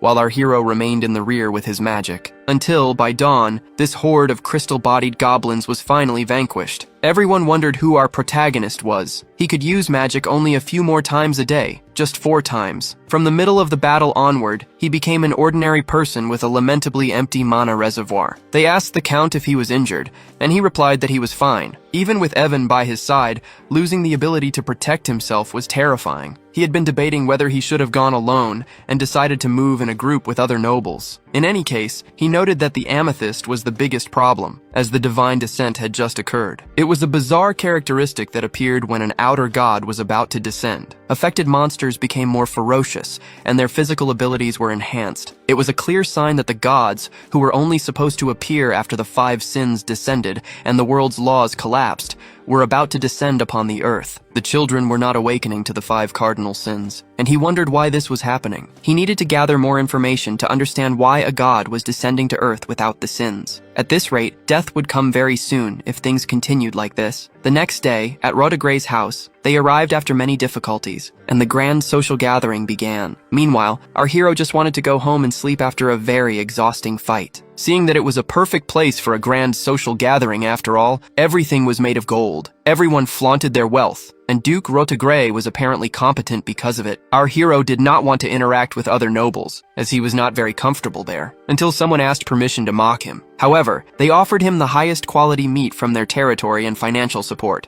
Our hero wondered what was wrong with them, suddenly offering such good things. However, his expression was utterly grim for some reason. The nobles became frightened and left, not delivering anything they had offered. One day before, during the battle against the goblins, something happened. The nobles saw Baron Alman and wanted to borrow his mage. They had questions for the third circle mage Baron Alman hired to display his wealth. He explains that what they saw was not a second circle magic, and its caliber was superior to his own, likely above the third circle, which shocked them. After all, Count Palladio didn't become this by luck. He was hiding a strength that didn't require escorts, and Palladio's true cold and cruel nature. So they planned to save their lives through bribes, but they had to beg. They knelt before our hero and began to plead for their lives. Begging for mercy, our hero had no idea why they were acting this way. Although he was usually merciful, they had crossed the line again. Our hero tells Evan he will handle it and gives the two a petty look. Now that he had sent Evan to the Information Guild, he would look for news about the nobility. Noticing 2 people having a very secret conversation, he began to enchant his hearing with mana to listen to the dialogue. He noticed one of them talking to a baron about Duke Altea and Countess Zenonia. He noticed they were trying to create a faction and didn't believe in this alliance. Our hero, however, wasn't concerned about it, as the 2 ruling families didn't get along, which made him believe their alliance wouldn't last long. And something even more surprising was that the faction leader was neither of them. They believed the leader of this faction was Count Palladio. Our protagonist heard this and was completely shocked by the absurdity. After all, he had met Duke Altea once when she was younger, and he had met Zenonia's daughter twice, but the current count had never even met him. It made him wonder how this rumor spread, and another person came to speak with Alan Palladio. This time it was Carmine, the 3rd son of Duke Camelon, from the Ashutalan kingdom. Certain nobles from other countries participated in the social gathering, and the hero said it was a pleasure to meet Carmine. He had heard that our hero became a count by luck and was envious, asking for his secret, until 2 nobles came to interrupt. They arrived asking why Carmine was mocking the kingdom of Asteria. Then he corrected himself, realizing he was trying to bully Count Palladio and turning back to him. Carmine, like Alon, was a handsome and romantic man in his view. From a distant country, he came to take Rodagre's youngest daughter as his wife. Believing himself to be too perfect for any woman to refuse him, he began to judge women by their appearance in front of the Duchess, saying it was a blessing that this girl had a beautiful appearance just like her mother's, so she decided to rethink the marriage, and he went after Rodagre's daughter. Not understanding why the marriage was cancelled after he was so much of an ass to her. Seeing that he had made a trip there seemingly in vain, he went to speak with Count Palladio. Having heard that he was immature and without connections, he found him a good target to vent on. Carmine said that the Ashutalan kingdom had been a long-standing ally of theirs. Suddenly, no matter how indifferent they were to politics, they knew who those three were. An important figure from the noble faction, Duke Rotegre and a Marquis Mardanio, spoke and argued, defending their realms. One of them had no idea why they were being so disrespectful. This was the center of the moderate faction, Count Palin. They are the central axis of the Asteria kingdom and were arguing with Carmine. The noble Duke of Rotegre says that Duke Camelon must be despising them, and there is a reason to call a noble's name so disrespectfully. And the main point is that he took a condescending attitude towards Palladio. He, in turn, finds it unpleasant to be the one the three barely know, or to be protected by them in this situation. Anyway, he was wondering why this scene seemed so familiar, and he remembers the three from the Asteria faction making Carmine pay during the game. This brings back traumatic memories from when they were in the army during the game. Carmine apologizes for the discourtesy and leaves. The three from the Asteria kingdom ask if Count Palladio is alright. He finds it strange and is startled by the noble's respectful behavior towards him today. Seeing these important figures acting this way makes the rumor seem true. Once Altia and Zenonia started getting involved in politics, Palladio's power would be overwhelming. Because of this rumor, things are becoming uncomfortable for him. Now that they think about it, I do not think they had any proper conversation. They heard he has been researching magic and has a very good artifact. The Marquis would like to present him with an artifact containing mana. Everyone starts preparing gifts, and he would like to think that all of this is baseless. However, he could not overcome the temptation and obtain 2 magical artifacts and 5 mana potions. At dawn, in Duke Rotegre's annex, a conversation unfolds. The Marquis says that, fortunately, the noble accepted his gift. Light gifts among nobles signify merely a greeting. However, important materials like artifacts carry great significance for a person who wishes to join the faction. Gifting the faction leader means one wants to join it. He says all of this is thanks to Duchess Altia, and she welcomes Marquis Mardanio. Now they can officially share the same purpose. She is happy they are sharing the same goal and asks how the other nobles fared. The Marquis says everyone accepted the gift immediately and notes that Duchess Altia rarely makes moves, yet she came personally to speak with selected individuals. She certainly selected the necessary letters and compelled them to undergo a rite of passage through sincere bribery. Although rumors seem to be spreading like wildfire, this is clearly the political current. The Marquis wants to seize this opportunity, while she intends to act decisively now. On the 4th day of the banquet, spoils were somehow added one by one, likely because they were treating Alan well, due to the false rumor that he was involved with Altia Zelonia. He decides to accept for now and plans to grab the goods and run from this situation. Evan arrives to speak with the Count, and he is greatly startled, hearing the story that an outer god has descended in the north and that Caliban is in an uproar. Based on ancient texts, they are speculating that amethysts are related to outer gods. The person our hero is looking for is in the village north of Ashudalan. Our hero says they will have to go to Caliban. Evan asks why he is suddenly planning to go north, and our hero will explain the details along the way. They depart immediately, and he truly didn't expect everything to escalate so much. It would be calamitous how the 5 cardinal sins and the outer gods are connected. It wouldn't be possible to know which outer god would descend and when through a divine descent. That's why he has to gather more information and act as quickly as he can. He didn't expect things to happen so fast, and hundreds of possibilities arose while he was playing. The ending naturally unfolds, and the allied kingdoms will crumble and collapse. They will fall into ruin, fighting foolish wars in a land tainted by otherworldly power. Then, his life will be destroyed in an instant. He will devise a plan to deal with this. However, after a god's descent, there will be a stabilization period of several months. Until he finally awakens as a living god, he will wield his power as heroic spirits during that period, and targeting them will be the best option. He can't guarantee anything, but he will try it anyway. He writes a letter and signs it with his seal, wondering what that boy would like. A week later, the commander receives the letter. In it, the vice commander states that the next northern schedule is being postponed by 2 weeks. In Pakram, a village north of the Ashodalan kingdom, the protagonist didn't expect to easily find what he was looking for, seeing that the protagonist and playable character of Psychedelia is very distinctive. Seeing that a protagonist is a protagonist, as he looks exactly like the illustration. Our hero asks if he is a boy, and he introduces himself as Eliban. No matter how much this world differs from the game, the protagonist is the protagonist. Eventually he will become famous and strong, and our hero says he has a brilliant personality. He hands a bag of gold coins to the boy. Then, Evan also shows several mana potions, and loads him with gifts, suddenly handing all of this to the boy. It's an investment for a protagonist's early growth. He tells the boy that he will become a very important person in the future, and that he should hurry and grow to deal with worse things. Our hero forgot to introduce himself and says his name is Alan, Count of Palacio. He thanks him profusely, and will remember our hero's name and good deed. Our protagonist didn't remember Eliban's personality being so brilliant. Since the fantasy genre is dark, he didn't think he would be such an optimistic boy. Evan questions if it's alright to leave without having a proper conversation. Since the protagonist's life is at stake, he doesn't have time to build rapport. He put the protagonist on auto hunt. Evan says this boy seems to have incredible talent, as his mana is dense and swirling. Despite his common clothes, it seemed he was wearing artifacts. Our hero felt his energy, as this is a common state before an adventure. It could be an unexpected butterfly effect that is differing from the game, especially since he is the protagonist, and in any case, he just needs to preserve his easy life plan. Eliban is one of the few kind-hearted people in the miserable world of dark fantasy. He doesn't worry and asks Evan about God, asking if sin will find him soon. He never visited the orphanage because he was afraid, but now he wants to find the sins. 10 days later, in Caliban's capital, Círdan. In front of Círdan's north gate, our hero Evan arrives, both worn out from the long journey. If it weren't for the labyrinthine journey, he could hold his head high. They traveled from place to place to prepare for the war against the outer gods, and the gifts make them question if God will be satisfied. Their turn for the capital's inspection was almost here, which would conclude with an identity check. Still,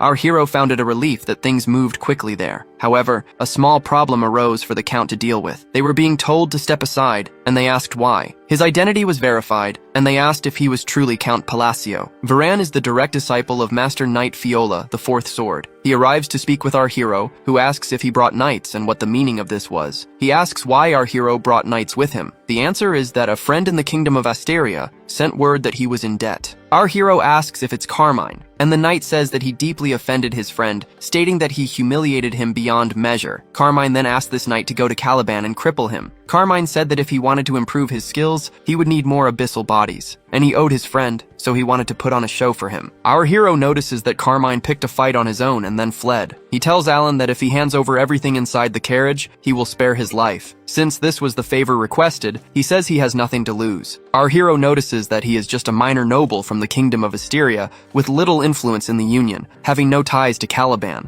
Even if things go a little wrong, his master will resolve it. Until, as he lunges at Count Palacio, he is seized by the neck. We see Evan holding him from behind, asking how he dared to touch his benefactor. The crucial truth is that Viren failed to understand that the Count had triumphed in a duel against Kurga of the Snowfields. Kurga had earned the epithet swordless. Holding Varan's head, preventing him from attacking Alan, was the Master Knight, God Michaelian, his benefactor. He, God, appears, saying that if either of them moves, he will make them suffer. Our hero notices that the knight is God, who is grateful to be in a situation where he cannot eliminate Varan. Then he starts pummeling the man, and Evan says he does it very well. God is irritated that they tried to touch his benefactor. When young, he might have been grateful, but now that he has grown, he realizes he doesn't welcome someone he barely knows well. It was clear that after being sponsored, he had grown remarkably well. He had matured into an exceptionally upright young man. He will present himself this way because his favorite father was a weighty figure in a foreign land, or because his son is unbearably sweet. However, he finds this a bit excessive on Deus Michaelian's part, and it so happened that Deus was one of the 5 great sins at this time. He looked at our protagonist and chose him. Delman, Caliburn's third sword and captain of the Crimson Flame Knight Order, raises a banner. He declares to Kulkan the Great, one of the 8 chiefs, that his clan has been annihilated. As this was a victory for the Crimson Flame Knight Order, he decides to return to the advanced maintenance base. Having secured achievements of such magnitude,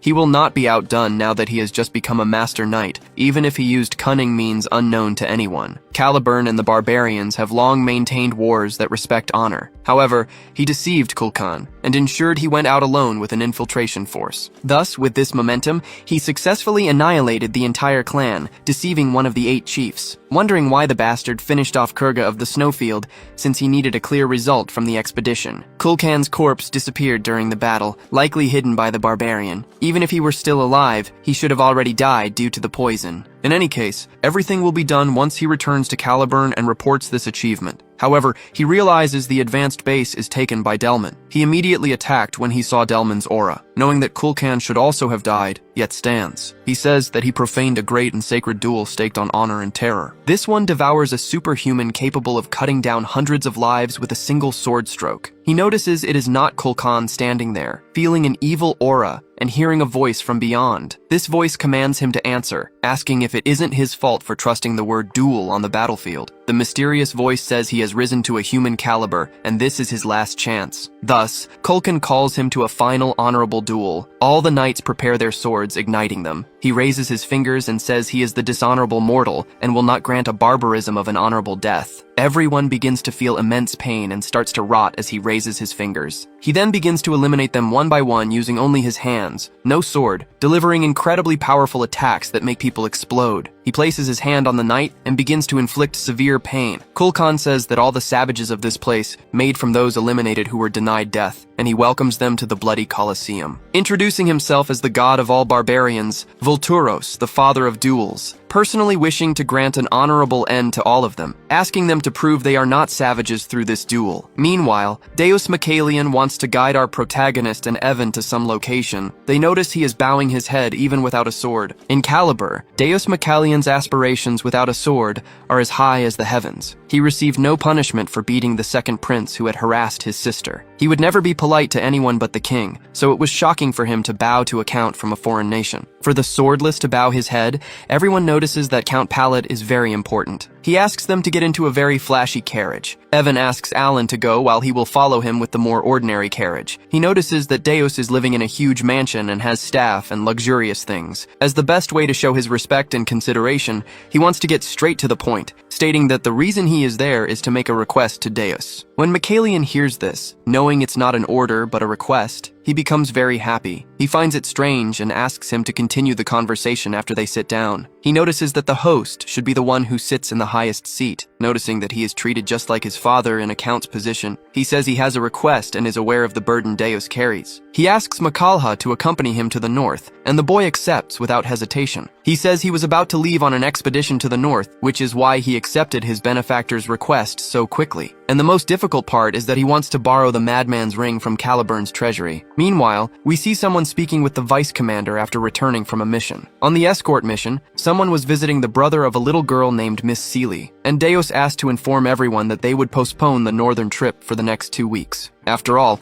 his benefactor would visit him soon, and he knew this because of the letter. Count Pallas of the Kingdom of Asteria arrives, surprising Seeley. Returning to the present, he asks for the Ring of Radiance from the Kingdom of Caliburn, knowing it was a senseless request, one that would put him in debt to the royal family. However, this ring was indispensable for the success of his plan. Just as Deus is about to accept the request, Evan appears, interrupting. Seeing the heavy atmosphere, he decides to present Deus Machalian with gifts, asking Evan to bring everything, starting to fill the boy's room with presents. He created a harmonious atmosphere, carefully choosing gifts to please Deus. He decides to open the gifts only when he is alone, as he thinks it would be rude to do so in front of the master. Noticing that the boy treats him with great respect, as he didn't let anyone harm him, he politely reiterates the request for the ring, and Deus says he will bring the item right away. He says it's in the treasury of the Kingdom of Caliburn, and it will take a week to retrieve that ring. Even if the king is annoying, he will eliminate about 50 people and get it. Deus asks if they can go now, and is completely serious about eliminating those people. He decides to recover as quickly as possible, and finds Deus's attitude very exaggerated. Machalian's sister appears, and Evan recognizes Sylvie. The two are friends and are happy to see each other. In the game,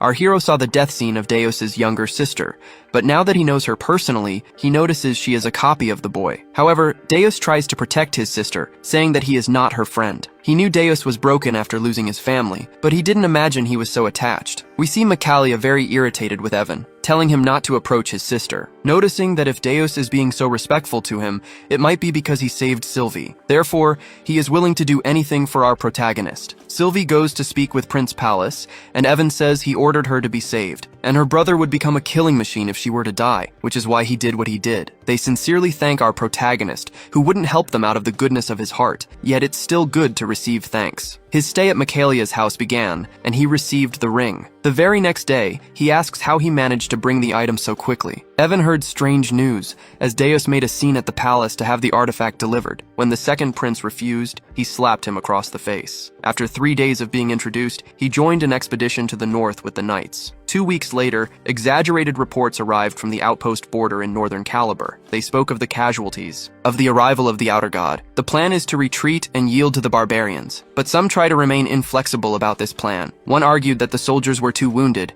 and without the kingdom's first blade, they wouldn't stand a chance against the barbarians, until someone clapped their hands to silence everyone. Fiola, Calibur's fourth blade, is the commander of the Order of Perseverance. She wants to reconsider the plan, as the outer gods are sowing chaos at the outpost. In eastern flank, Delman, Calibur's third blade, met his end. To the east, Kiriana, Calibur's second blade, is severely wounded. Micalia says these visions of horror are drawing near them. They are seeing an aura corrupted by malevolent mana approaching, a mana so chilling that only those who have awakened can perceive it, an aura so sinister it makes them consider retreating. They see a hero using his magic to fry sweet potatoes. They begin discussing barbarian rituals and believe humans must be saved. Deus believes this is the Order of the Silver Shadow, Kiriana, the second blade. The vice master of the magic tower, the blue-haired girl from the tower, asks them to observe developments. When he goes to send our hero away, she is speechless, as she hadn't realized it was him. She wonders how he is there, and our hero tells the vice commander that the rumors are apparently real, and the medicine she mentioned is out of stock, so the girl will prepare it later, as she is very busy. Our hero was truly hoping she could help, and she becomes embarrassed about it. Finances are tight, so Alan's payment will be delayed. The girl said a single coin would be enough,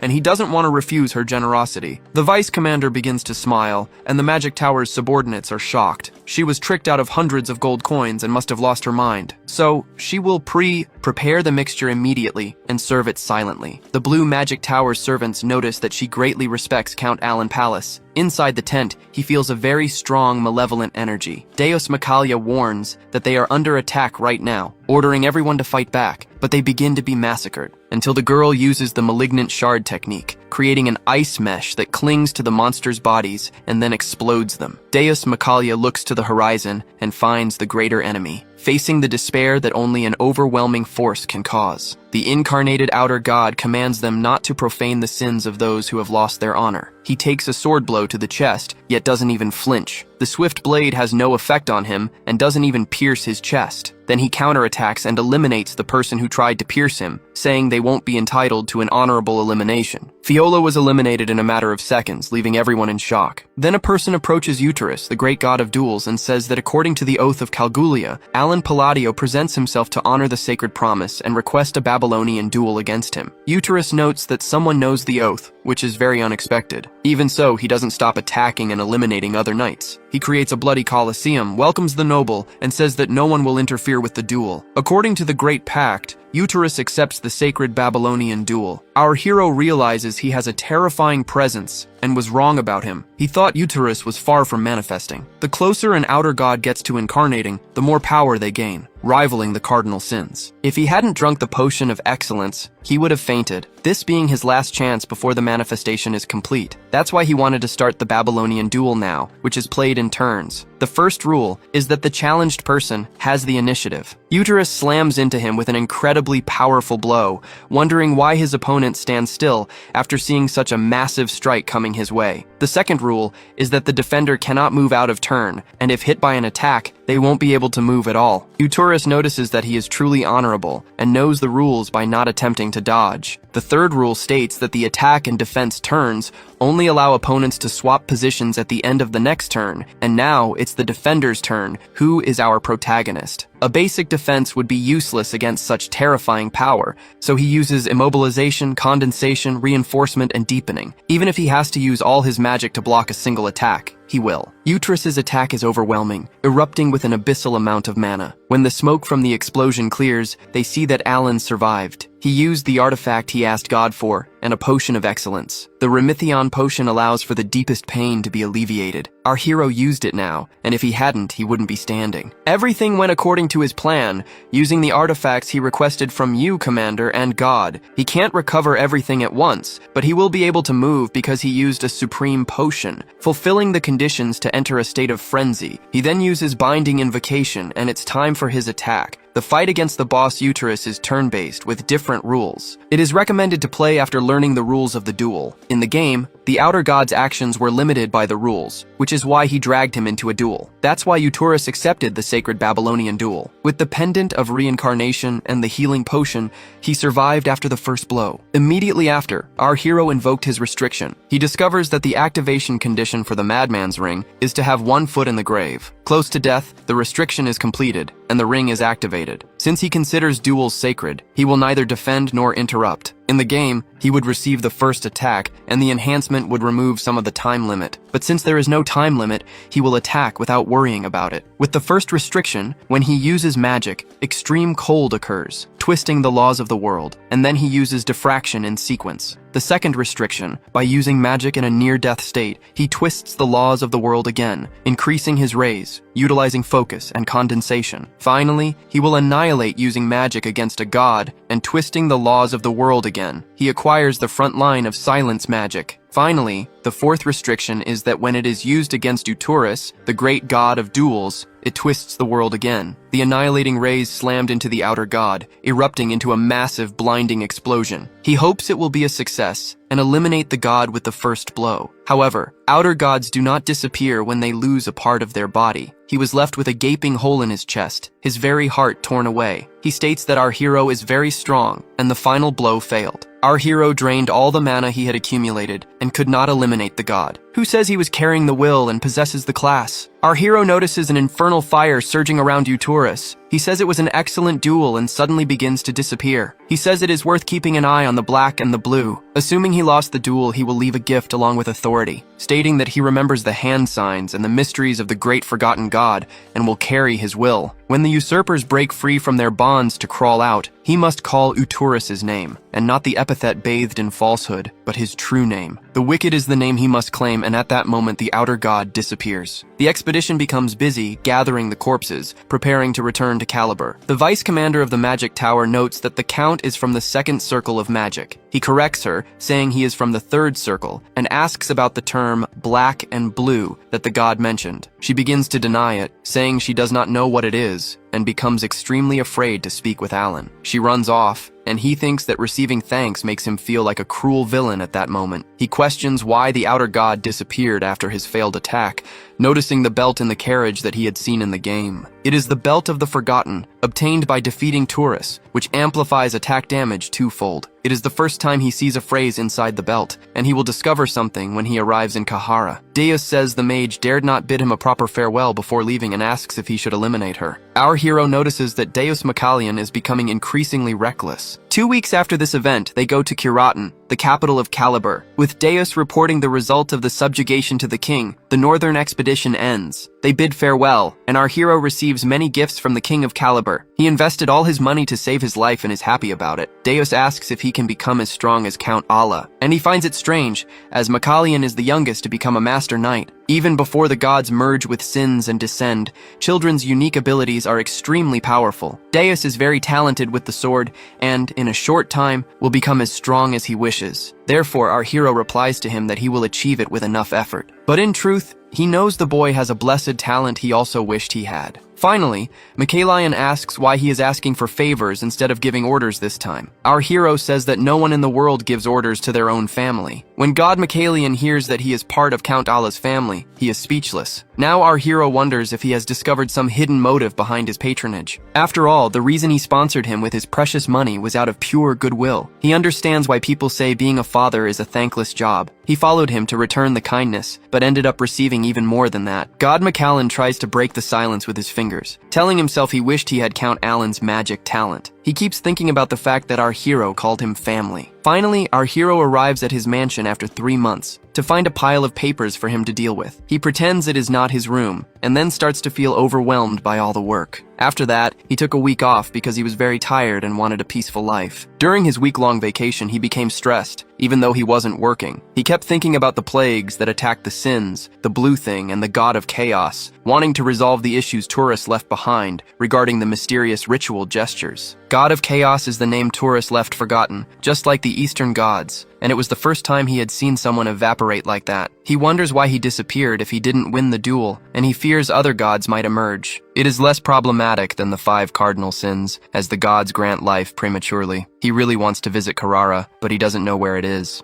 He wrote down things about the RPG game so he wouldn't forget. The city has not been discovered by explorers, and he fears complicating things if he goes there. Evan notices it is very cold because of his magic. Our hero is improving after doing research during his vacation. Evan also tells him that a hidden city has been discovered in Cologne. Meanwhile, the Sins held a semi-annual Blue Moon meeting via a crystal ball that lasted 10 minutes. The cat-eared girl heard that the Great Moon visited Caliber. God usually remained silent. However, he decided to share his experience with his siblings. The story begins with him recounting the duel against Trurus, and it takes him 50 minutes to tell the whole story. Reaching the most important part, he said that the only person who could predict the final blow was the Great Moon, stating that it was incredible to see the Great Moon fight and prepare its attack. Yucha knows that the Great Moon is on another level of magic and combat. 2 hours later, God Michaelian finishes telling the story. The meeting lasted over 3 hours, an absolute record because of the boy. Suddenly, Count Alan enters his room with many gifts. Evan says they are artifacts from the deep floors of the labyrinth, which could be used to complete a quest. However, he doesn't know any of the nobles who sent these to him. The letters are impressive, and they know all of this was due to a single contact. One thing anyone working for a small company quickly learns is that they must accept what is offered to them. Then, a week passes, and he receives another gift, and they just keep coming. He finds it incredible what he can achieve just by knowing a master knight and God is a great son. He will overlook the fact that he never contacted him before this,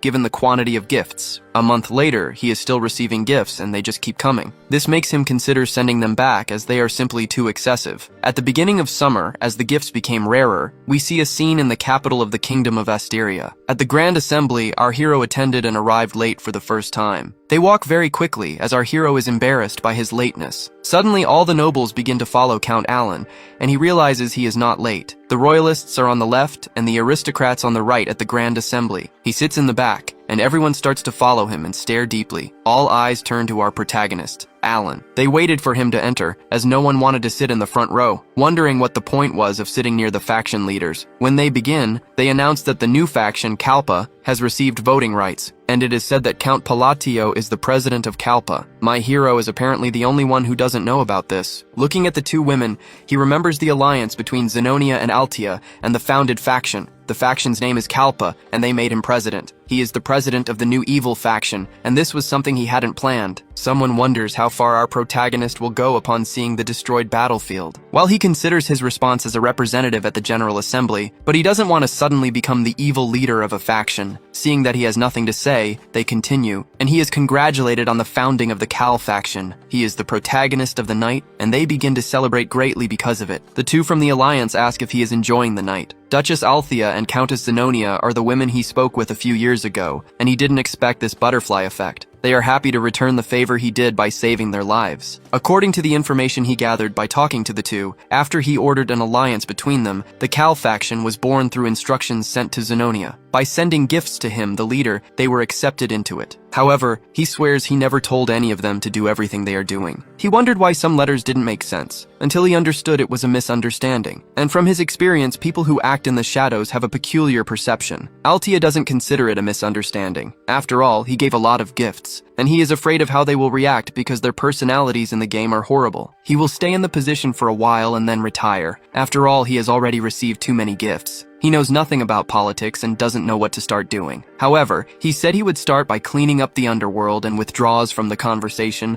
deciding to get out before they asked questions he couldn't answer, and he would be embarrassed. Our hero asks Evan if he sent the letter, and he replies yes. Our protagonist tells them to go straight to Colonia and not look back. As part of Zenonia's plan, they managed to scare our hero away. He has already taken control of the underworld and his area a long time ago. Their idea is to unify the underworld, and they are eager to do so. They also want to see what Alan Palladio will do next, and they are plotting something serious. Until a man with an eye patch and a dagger in his hand finds our protagonist's carriage. He thinks it would be easy to eliminate Alan, but God Michaelian would intervene. Even his leader warned against making overwhelming enemies despite the high reward. However, he believes his master would understand if he heard about the mission to eliminate Alan. In the south of the Ashutalon Kingdom, at Duke Kamalan's mansion, the assassin arrives with someone who knows him well. The assassin says he has a connection to the Seeker. These are the Agents, an organization of assassins from the Federation Kingdom with master-level sword skills. Rats are not allowed during the mission, and they quickly dispatch the henchman. Kamalan says he is as strong as I expected and asks him to eliminate Count Palladio. He will not refuse this request. After all, it comes from a man known as the Tyrant of Ashutalon. If he completes the mission correctly, he will receive rewards. the assassin is not sure if Lord Carmine will cover the cost. After all, he requested 4 of the magic cubes he held,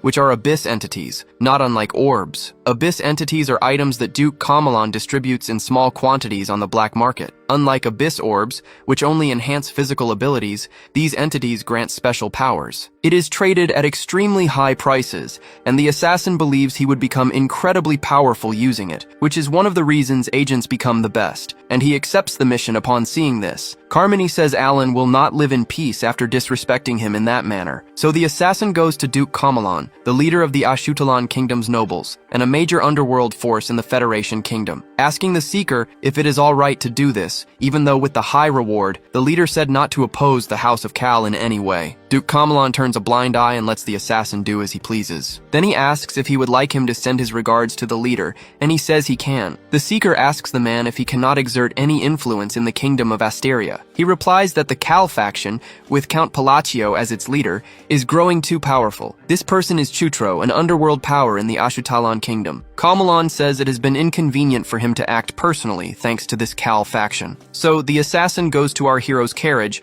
with the abyss entity he is to acquire, saying he holds no resentment towards Count Palacio. He is only doing this for the relic. When he moves to strike, his arm is ripped from his body, and then a massive blow from above slams down on him. One of the Sin Girls attacks him, declaring he will no longer be able to move. She raises a finger and utterly obliterates his body, bringing an end to this assassin who tried to eliminate the Great Moon, stating he would not have been eliminated by her if the target hadn't been Count Palacio. During the journey, they begin to feel intense heat, and 5 days pass. Evan asks if he doesn't want to practice his magic, but he cannot, as one mistake could turn into a catastrophe. In any case, joining the caravan was a good idea for the protagonist. After all, they are unfamiliar with the desert and are traveling alongside Lyanagullis. She is the daughter of the Red Magic Tower Master and a rank 4 mage. Our hero argues with her a bit and wishes for a moment of peace. Evan asks if he saw the pile of ice crystals hanging from her carriage. He knows the Red Magic Tower Master is a maniac, and it's best to stay away from his daughter. Meanwhile, an ambush occurs, and ninjas begin to cut down people with bladed weapons. One of them takes the red-haired woman hostage and tells everyone to listen to his proposal. He orders them to cooperate in silence or the worst will happen. They recognize the symbol of the Bloody Sand Bandits who are trying to capture Liam. They said the Tower Master's daughter was there, and he managed to find her. Because of her trauma, Liam can't breathe and tries to ask his name. Suddenly, she starts to feel cold and regains her breath. Then, Count Palacio appears, using the magical technique of the Snowlands. The Tower Master's daughter faced provocations because of her position and developed trauma. That's why, even as a rank 4 mage, she is very sensitive to energy. She thinks he barely has enough mana to reach rank 2,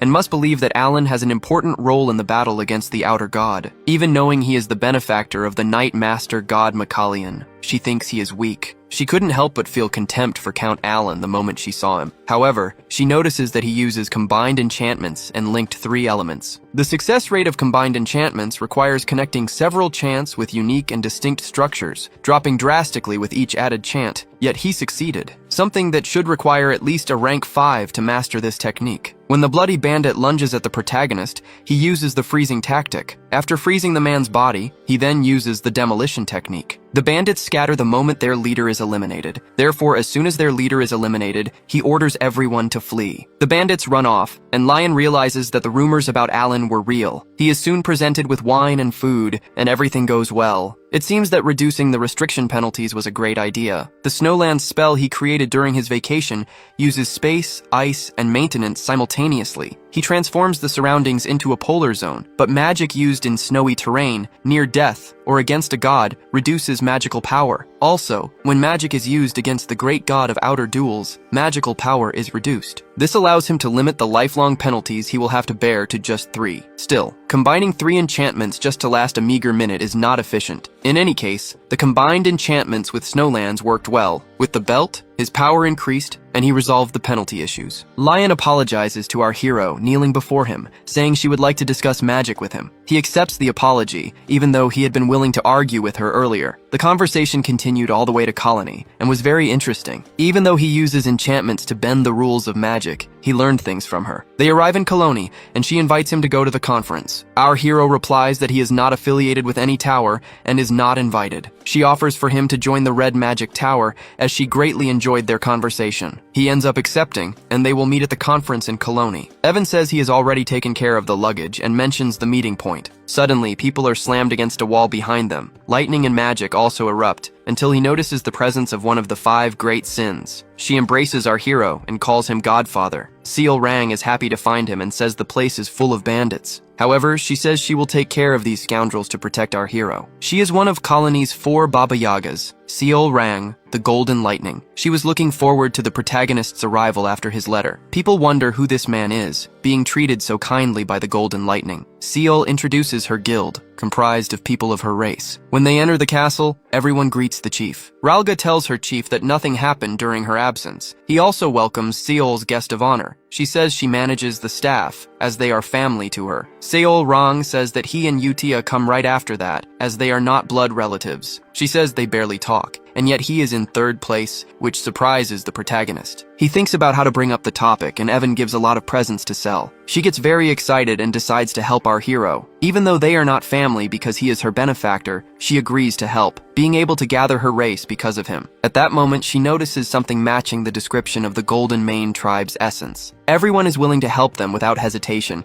and he is being great at creating villains. She picks him up to let him rest after the long journey. She asks about the outbound journey, knowing it's bothersome due to the sand. And Evan says the return trip also worries him, due to the heat and the ambushes they faced. Alan tells about the attack by the Bloody Sand Bandits that happens to merchants. When the firm doesn't want to encounter them again, Seol Rang seems to be planning something to help her benefactor. At the hideout of the massive criminal organization of the Bloody Sand Bandits, she goes there, using her gauntlet and slaughtering many of these bandits for bothering her chief, unleashing her lightning and delivering devastating blows that easily obliterate them until she encounters Kalman's younger brother, who is the leader. He says he is under the protection of the strongest Baba Yaga and they shouldn't pick a fight. The fact that he messed with her benefactor first and she doesn't want to get into trouble causes her to utterly annihilate him. She unleashes a massive explosion and extinguishes the life of Kalman's younger brother. Our hero wakes up the next morning and discovers that all the Bloody Sand Bandits have been eliminated. She says they won't cause any more problems and did all this to be praised by him. The bandits have hundreds of night-level fighters, and he is impressed by her Baba Yaga title and strength, realizing that she was destined to become the Sin of Pride, who was extremely powerful. They go to the Colosseum, a popular attraction in Colony, steeped in the vital fluids and madness of gladiators. One of Colony's only 4 Baba Yagas and the gladiator who held that position for a long time have a fight. This match is a victory for Kalman. He talks to a man who can't believe they thought they could defeat a Baba Yaga with hundreds of people. Halga says that the Bloody Sand Bandits were annihilated by Seol Rang. He knows this and that his brother was involved. Not really. It's a rumor he spread to keep him close and control him. Kalman will follow through, as it would be impossible to execute this plan amidst a legitimate match between Baba Yagas. He is bothered by Alan, who is causing trouble in Colony. He will use this excuse for the public to accept Sermon's death and the revenge to eliminate Alan Palladio. The fact that Ralga came to him means he is also ready to help. He hands over a gift from their father, the Seeker, saying that the boy will gain power using the orbs and spheres of the underworld. They will devour Colony's underworld and aim for the throne after using these relics. They will conduct an experiment to see how long he can endure using this. 2 days later, they are protected and guided by the guild and head to the ancient city of Carrara. They reach the ruins and split up. Our hero and Evan take a dark path using a lantern. In the ancient city of Carrara, they see enormous structures. A voice from beyond calls the mage, who hears its words clearly. Telling him to come in its direction, our hero will ascend alone. Evan waits while our hero enters this area. The voice says that because he can hear it, he meets the minimum requirements. Our hero almost calls this shadow Uterus, but corrects himself, approaching it and calling it the Perverse, which is its true name. The Perverse says it's worth taking a risk with him, but he doesn't have the proper class, and it can't do anything. It says that this class is the standard by which the world judges a person. An outer god will descend soon. so he will have to deal with that. Afterwards, he will have to fulfill the conditions to continue their conversation. Since someone better than the fools who imitate magic has arrived,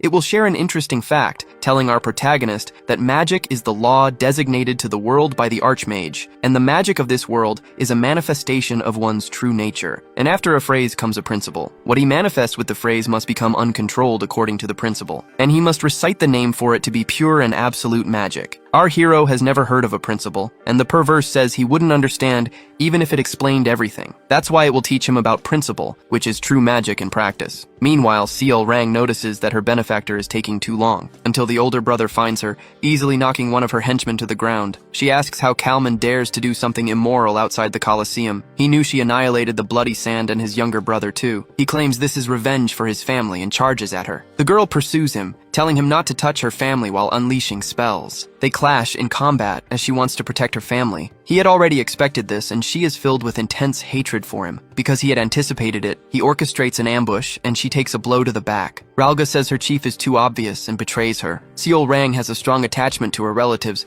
and didn't want to believe that Ralga would do such a thing. After all her family members always called her a great leader, and she was very happy because they were her family. As she lamented the days she lived with others from the Golden Mane tribe, she wanted to recreate those times after the orphanage. She desired revenge against the Black Dragon that destroyed everything in the past, wanting to find her relatives once more, and the king of the Beastmen, the Golden Mane tribe. Their descendants have an attachment to their relatives. Unfortunately, this is not true for all of them, which is why Ralga stabbed her in the back. The older brother tells Ralga to stop stalling and eliminate her at once. She uses her gauntlet to deliver a powerful punch, unleashing lightning. Kalman says she's very good at running away, like a coward. However, he amplified his power several times with the abyssal entity to land that punch on her. The girl also lunges with a punch, and their two blows clash. And that's when Ralga comes in with a black abyssal blade to cut her down. The girl performs an acrobatic maneuver to evade his strike, and he wonders how long she can last. Having an authority granted by the essence of the abyss as well, he attacks her repeatedly alongside Kalman, but the girl keeps dodging. She gains momentum from a rock and delivers a kick, with lightning crackling around it, an effective blow, yet Ralga takes little damage. However, Kalman is slammed against the wall and is slightly injured. Suddenly, her benefactor emerges from the cave, as if nothing is happening. Having received orders, he believes it's the perfect moment and charges at him, deciding to use him as a hostage before eliminating our protagonist. Ralga continues to confront Seol Rang, and they engage in agile combat. However, it's revealed that the blade used to stab her was poisoned, and the girl begins to lose control of her body. Hauga asks if she truly believed the tribe had gathered to play make-believe with her. He explains it was because of the authority granted by the essence of the Golden Mane tribe and her possession of the gauntlet. Hauga thought she was strong and was flaunting the absurd power of that gauntlet. Even though they only gathered in pursuit of power, the time they spent together was real for her. She felt they had become a family, just like in the past, while Hauga thinks she's daydreaming and considers it pathetic, showing that everyone in the tribe had betrayed her and also hated her. It is said that the essence should belong to someone more worthy than her. As he moves to strike her with his black abyssal energy sword, someone intervenes. A blow is dealt to Kalman, and he collapses to the ground. The sword strike was delivered by Alan Palladio, leaving Hauga in shock. Looking at our hero and seeing a bizarre energy, Alan realized there was a thread of dark magical power emanating from an abyssal entity. Abyssal entities appear in the middle of the original story within that black cube. Because of the strange description, there was much speculation surrounding this object. He notes that Sarang's guildmates betrayed her, realizing they are in the highest level healing position and will be able to move soon. He heals his friend and says that some did not betray her. He realized the guild had been a happy place until this moment. The girl is devastated by what happened, but she wipes away her tears and presses on. She continues to hold firm, for her family awaits her. She charges forward and attacks using the gauntlet while the protagonist charges his ice magic. With only one ice spell left, he casts it now, amplifying its form and creating a freezing maelstrom. Uterus notes that he knew the words but couldn't form the phrases, and that these words alter laws while phrases are a key that brings one closer to them. After losing the Great Legacy, they learned impossible abbreviations. Our hero uses the renown of a snowy mountain, an incredibly powerful spell. Finally, he uses the phrase pen of the blind to unleash this ice. In his mind, Uterus's voice speaks of the ice spear, its true name forgotten by foolish mages, and our hero calls it a halberd painted with ice crystals when casting the spell. The enormous ice crystals hurtle towards Kalman and Ralga. When Halga sees the attack coming, he knows he needs to defend. Our hero then wields the halberd painted with ice crystals, which flies towards the enemy. The blow is incredibly powerful, but Halga manages to perceive it in time. He takes the hit to the chest, however, and his Rang manages to deflect it. A massive ice barrier is created, leaving Evan surprised. A large ice shard that pierces the enemies is formed. All of them are impaled by the ice, and Halga utters his last words, stating that he must eliminate our protagonist, and he actually manages to break free. If he gains control of the essence, he can start all over again. Then he leaps onto our hero with the Sword of the Abyss. Our hero is run through and spits out some vital fluid, which enrages Seol, and she kicks him. He wasn't even that hurt, and the combat was over. The knife only grazed him, and he only spat out the fluid because he had exhausted his mana. He didn't think it would be so exhausting as to cause internal damage. He remembers what Kalkin said about Chutru, mentioning that his father found him a nuisance. He doesn't know what the man meant by that, and it's a relief that it's all over. When facing an opponent who has absorbed an entity from the abyss, he has to be careful. He remembers the third restriction that was used against a god who twisted the laws of the world, and he knows that when he faces a god, he becomes stronger. Our hero wonders if he should try to cheer Seol up first and not sink into dark emotions. But in reality, he is sad that the master didn't dodge, and she blames herself for him suffering an attack. Our hero said she could block it and believed in her. She asks why he saved her and got hurt in the process. He thinks it was a reflex, as he raised her like a daughter for years, stating that he doesn't need a reason to save his family. She says her only family was the tribe, but she states she wants to be part of Alan's family. It's like when an adoptive father doesn't receive recognition for years and is finally called father. He feels happy, and she says she was the golden mane and he a human. Then she says they can get married, which leaves both him and her in shock. 5 days later, news of Kalman's atrocities spreads throughout Colony. Many were shocked by the coward Baba Yaga. Kalman and Sir Rang gained support to become the first Baba Yaga. She keeps asking to marry our protagonist, and he doesn't know what to do. He was even happy at first because she's cute. However, he said it was the 19th time she had asked, and he considers her only family. She said she would make her benefactor happy,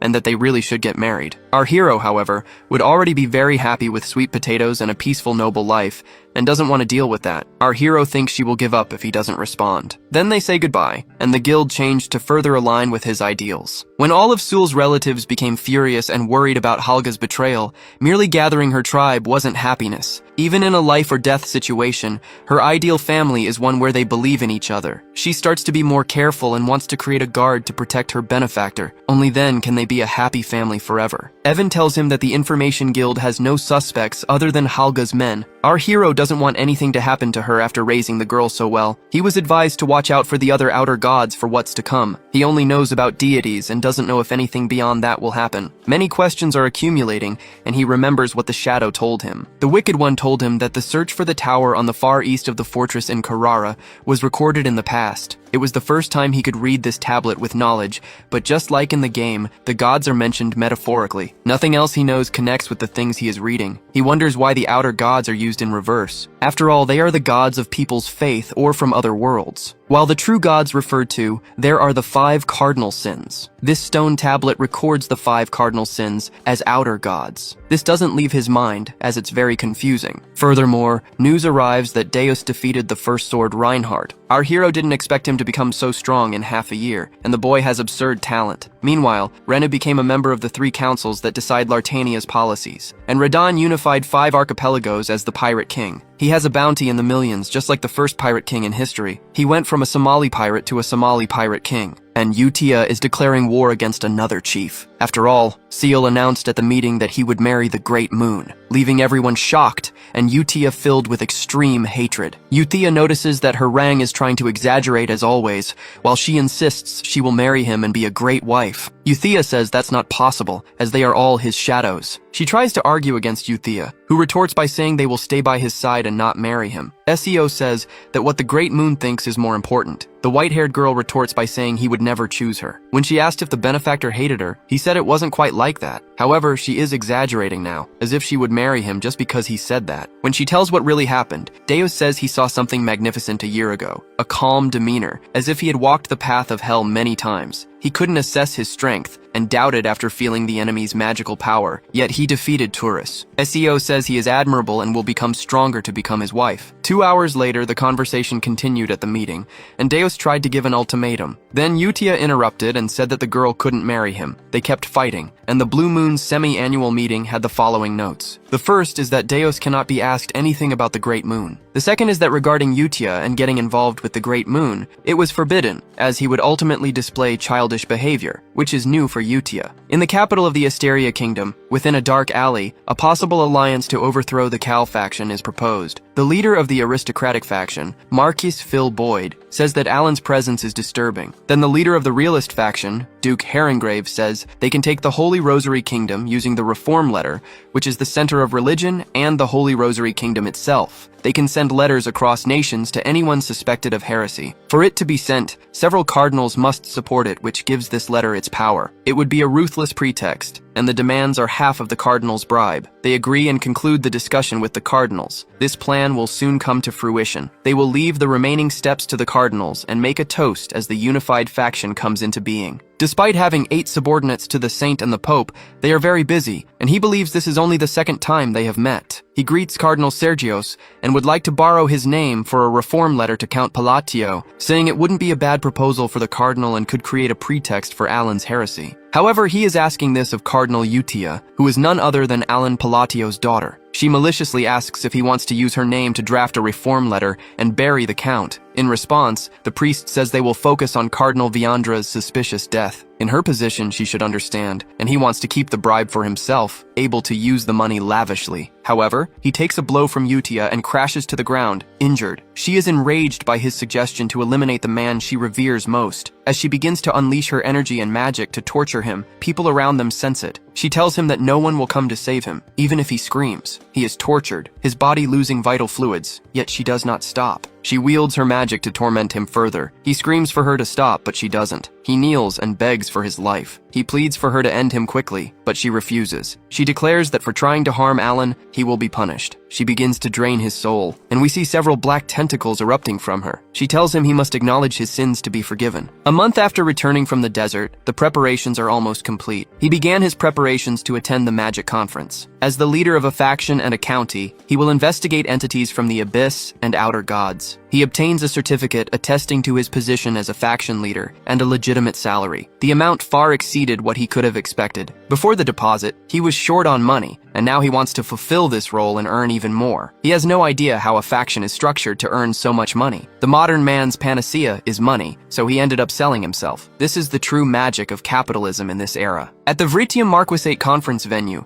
he heard that several renowned individuals would participate until he encounters Zenonia and Althea, the two who form the faction. He tells them he has been well. He embarked with the 2 underworld figures and, due to a misunderstanding, finds himself in a situation he didn't want. Evan tells him that the leader of the realist faction received a reform letter and went to the Holy Kingdom. Our hero is relieved, as he no longer wanted to see this man. Suddenly, an old man approaches our hero, trembling, saying he has lost something and needs his help. He reveres our hero and asks to be spared. Everyone is shocked as Phil Boyd, the leader of the aristocratic faction, bows his head to him. Unlike the underworld and the political sphere, everything is based on cause and justification. Bowing one's head before another is equivalent to offering up one's authority. Zenonia finds our hero incredible for having achieved this. Even now, he remains calm, as if he had foreseen all of this. A few days ago, this man received a mysterious letter. It bore a striking resemblance to a reform letter. The accompanying magic orb contained a 5-second message. It was the cardinal's voice, telling him he had to read the sacred letter and look at the moon. He was also screaming in pain and saying they had made a mistake, showing Duke Hringrave, who had received a reform letter himself. Then the orb shattered, and the letter stated that he was next. He only wanted to end the Count's political career and doesn't understand why this happened. Receiving a reform letter means the end of one's political life, and safety should not be in danger, as he was not a heretic. However, Duke Hringrave, with no ties to heretics, suffered the consequences, making the Marquis believe that Alan is behind this, and that the real problem is that he is the next target. He only wanted to live the rest of his life in peace, so he knelt before Alan, stating that he would abandon political life and let it end with just the reform letter. Our hero asks what kind of scheme the 2 girls had concocted, and if they were truly showing their real faces as the masterminds behind Asteria. In fact, They hadn't planned anything and thought the Count was the mastermind behind it all. And so, suspicions that Altea and Zenonia had placed Count Palacio as the leader of the Kalpa for their own interests were clarified. 3 days after the assembly began, he departed for the east, participating in the magic conference. They heard about the reform letter that Marquis Filboid received and that he went to the Rosary. Our hero tells Evan that he didn't send that letter, and that day he said he would try to be tolerant and permissive. In reality, he just wanted to get out of that awkward situation as quickly as possible. They travel to Lartania, the city of labyrinths, which holds many possibilities for exploration. This being home to the 5 great guilds, he is famous there for having taken down 1,000 men by himself, and that the guild leaders are superhuman. The leader of the Ironblood Guild is Aldrich, and his guild wants to capture a monster on the 20th floor. They received a huge advance payment and are in a strange area. They think it will be a trap, but he has already explored over 50 floors, and it will be easy to escape. They go to the 20th floor of the labyrinth, and the girl points to a strange man, noticing it's a goblin from behind, and that it's the weakest monster they could encounter. However, they notice his clothes seem to be from the east, and he is a bit strange. This green-skinned, white-haired man says they are making too much noise. He makes a gesture with his finger and wipes them all out instantly. The faction leader is shocked and charges at him, unleashing a spinning aerial strike with his axe. However, with just the lift of a finger, the monster annihilates him. The arrogant king of the hungry specters began his ascent towards the land, while our hero went to an extremely tall tower, larger than the Eiffel Tower, meeting a woman he hadn't seen in a long time. The conference schedule would begin the next day, and he wanted to go to the library. Leon showed him the location, but our hero couldn't join her. She mentioned that the Green Magic Tower would present a new theory on friendly duels. An argument with the Vice Master of the Blue Tower occurred, leaving Leon somewhat sad. The Vice Master of the Blue Tower was overly arrogant and wouldn't stop arguing. She said that even if 20 rank 5 mages appeared, they wouldn't stand a chance against her. Then she looked at Leon and said she was a novice who had been crushed the previous year. However, when she saw our hero, her arrogance vanished, and she bowed. Asteroid said it had been 6 months since she last saw Penha and asked how he was. She couldn't treat him informally and remained apprehensive the entire time she was beside him. The mages even thought they were seeing an illusion, as she was always arrogant. She said the mages should get along, and Penha immediately apologized to all of them. She left, and he realized things were getting worse every time he saw her. Leon said the crazy woman knew how to be polite when he was around. Our hero knew she was arrogant and had a temper, but he didn't consider her crazy. Then, a knight appeared and asked if Leon had come to see him. The knight didn't recognize our hero, and Leon introduced Count Palacio. Actually, the knight had already heard rumors and introduced himself as Baruch, son of the Master of the Purple Tower. Our hero had never seen this man before in the game. He told Leon that she would still come to like him, and they said their goodbyes. Leon said he was a rank 4 mage who liked to steal others' research to humiliate them. Our hero thought he must be a genius to reach rank 4 at his age.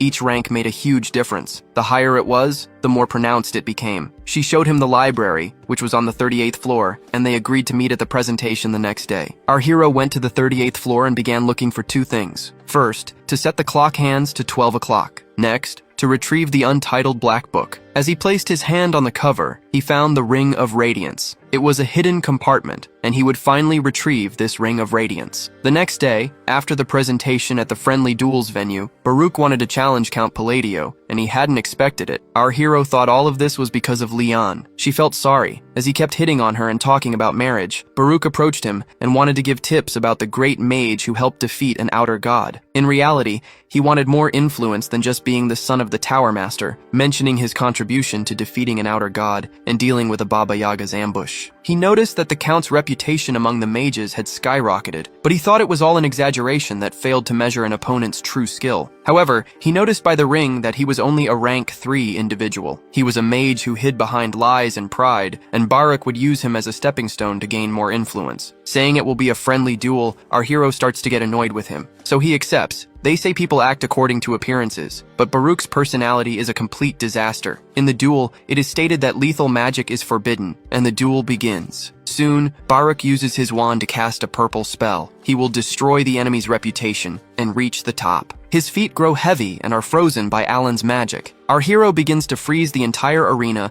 and uses the Ring of Radiance on his finger. The technique of the Glory of the Snowlands ended the duel in mere moments. The leader of the Green Magic Tower is shocked when Pania apologizes to his disciple. Amidst many absurd rumors about the Count, they wonder what kind of man he is. So the tower leader wants to see with his own eyes. His mana pool is small and he doesn't seem to have such a high rank. Knowledge is key in magic, and it's difficult to be born with low mana capacity. So, contrary to everyone's doubts and prejudices, our hero is stronger than that. They notice he perfectly executed a triple combination magic. Even at rank 5, the leader wouldn't be confident in such a manifestation. They wonder how he managed to do it, with the relic on his finger and another on his wrist. Through his magical artifacts, he uses the rotation technique in ice magic. Baruch begins to get trapped with little escape. They notice it's an elimination spell from the Violet Tower called K. Milan. The ice begins to explode in small concentrations, completely freezing Barrick's body, and the winner is Alan Palacio. They ask him how he organized this matrix. The leader of the Green Tower asks about a proprietary spell. He comments on catalysts based on ancient texts, and the protagonist notes their logic is archaic. It's quite shocking that he used a lost method. Our hero claims to be rank 3, and everyone finds him humble for it. Then he leaves and finds peace in the silence, realizing that the memory of the black eye he acquired from the book was very useful. It's an enhanced memorizer that stores the user's spells. When manifesting spells, the power is amplified. Also, when the magic is used in frozen lands. The glory of the snow-capped mountains is used to compensate for restrictions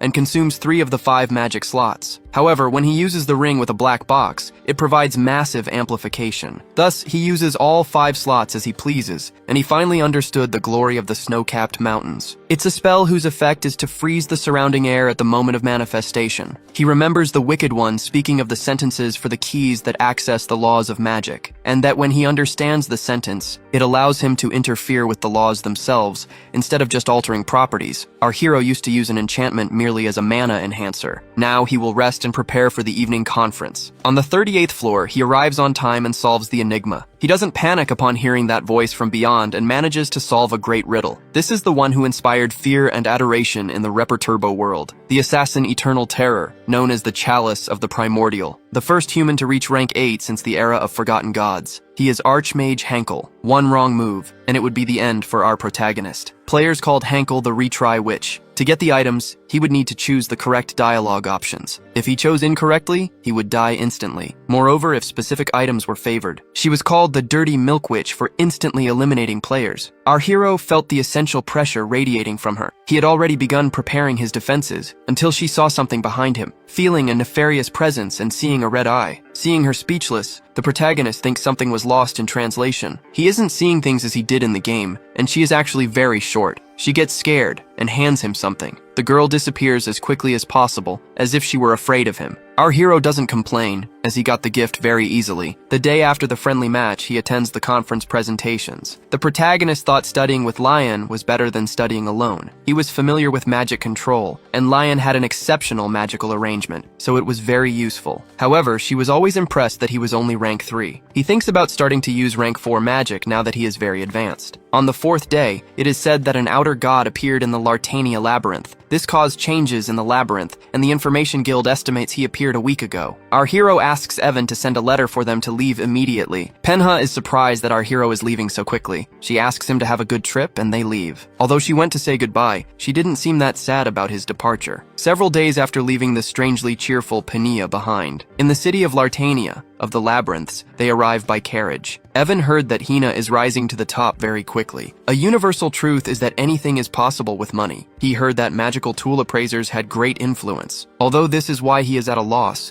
he wants to make a request to her. He said he has an urgent situation and wants the girl to know that Count Palladio has arrived. The man gets annoyed, as many pushy clients arrive today claiming to be important, and says he will pay 3,000 gold coins if he wants to enter without an appointment. Our hero knows this is the price of an entire mansion, and says it will take 10 months to meet with Rene. Then, Livald Greystone, the son of the Lord of Lartania, appears. He hands over a bag of money to enter and speak with her, until Rinny appears and says no one needs to enter the castle. She punches the daddy's boy who is bothering her. She says she was waiting for her godfather and bows to Alan. Her employee notices that she is always impartial and polite, but now she even bows. She tells the pushy man to leave, who is trying to get close to her. He says he has deep ties with the 3 councils and that she will regret doing this. Our hero thinks he caused some kind of trouble for her, but the girl ignores it. They heard that the Lord spoils his son obsessively. She also received Alan's letter and notes that the girl is very reliable. Despite the earlier confusion, Rinne and he caught up in good spirits. The other children call him a benefactor, and he is curious why she calls him godfather. She thought it was more appropriate. Alan knows that Rinne is like a daughter who grew up quickly and autonomously. He has a favor to ask her at this moment. He needs influence to go to a place and wants to go to the Outer God Suppression Unit. He said if it's difficult because of what happened before, she doesn't have to. Rinne asks if her godfather is very worried about the Lord's son. In fact, he was worried that it might cause unnecessary problems for her. She said she would resolve the request and let him rest after the journey. Evan and Alan notice that she grew up following the rules strictly. Hearing that Rinne will help him brings great relief. The real problem lies with the stubborn members of the suppression unit. Suddenly, the Count falls asleep and stops talking. The next day, he wakes up, and she says she has already resolved what he had asked for. She wants him to participate in the strategy meeting and not to worry about Levald and Greystone. Rinne says she gave him a clean elimination. Levald was a parasite. Lartania would be better off without him, but he is shocked by his demise. In the game, in all of Lartania's subquests, he was involved with live chimera experiments and massacres. But this is like eliminating someone from royalty. Reen noticed he was uncomfortable and eliminated him to end the discomfort, stating that he also doesn't need to worry about the three councils. She considers him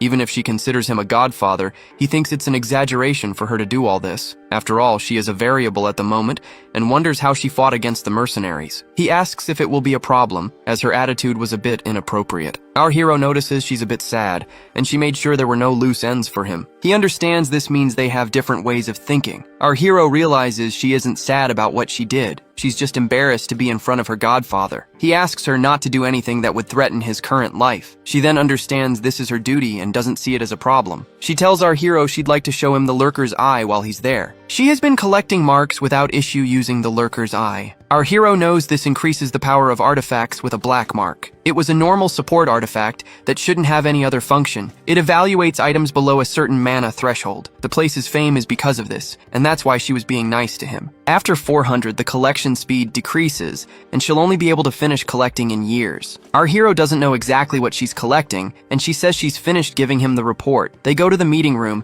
and he meets with the Outer Deso Suppression Unit. He meets the leader of the fourth of the great guilds of ancient trackers. Mayan thinks the rumors are exaggerated, and dislikes our protagonist immediately. Maverick, who is the leader of the third of the 5 great guilds, is the leader of the Earth Nomad. We see Riemann, the leader of the second of the 5. He is the leader of the Arcadia Guild, and Argonia, who is the leader of the Kalamadra Guild, is the first of the 5 great guilds. Our hero knows they are mercenaries who prioritize strength above all else and are very hostile. He will have to earn their recognition at this moment. Our hero uses freezing cold, and there are 2 reasons for participating in the suppression unit. First, to gather and freeze, and the reason for this is that an outer god cannot be suppressed with conventional force. And second, he needs strong mercenaries who will follow his plan. So he showed off a bit using a combination of spells and phrases. The leaders of the 5 great guilds misinterpret this and think the noble wants to fight them. Our hero says they asked for this, but they think he's overstepping. They point their swords at him, and our hero thinks he made some kind of blunder. He undoes the spells and provoked them for a reason. The current situation reflected a special quest from the original game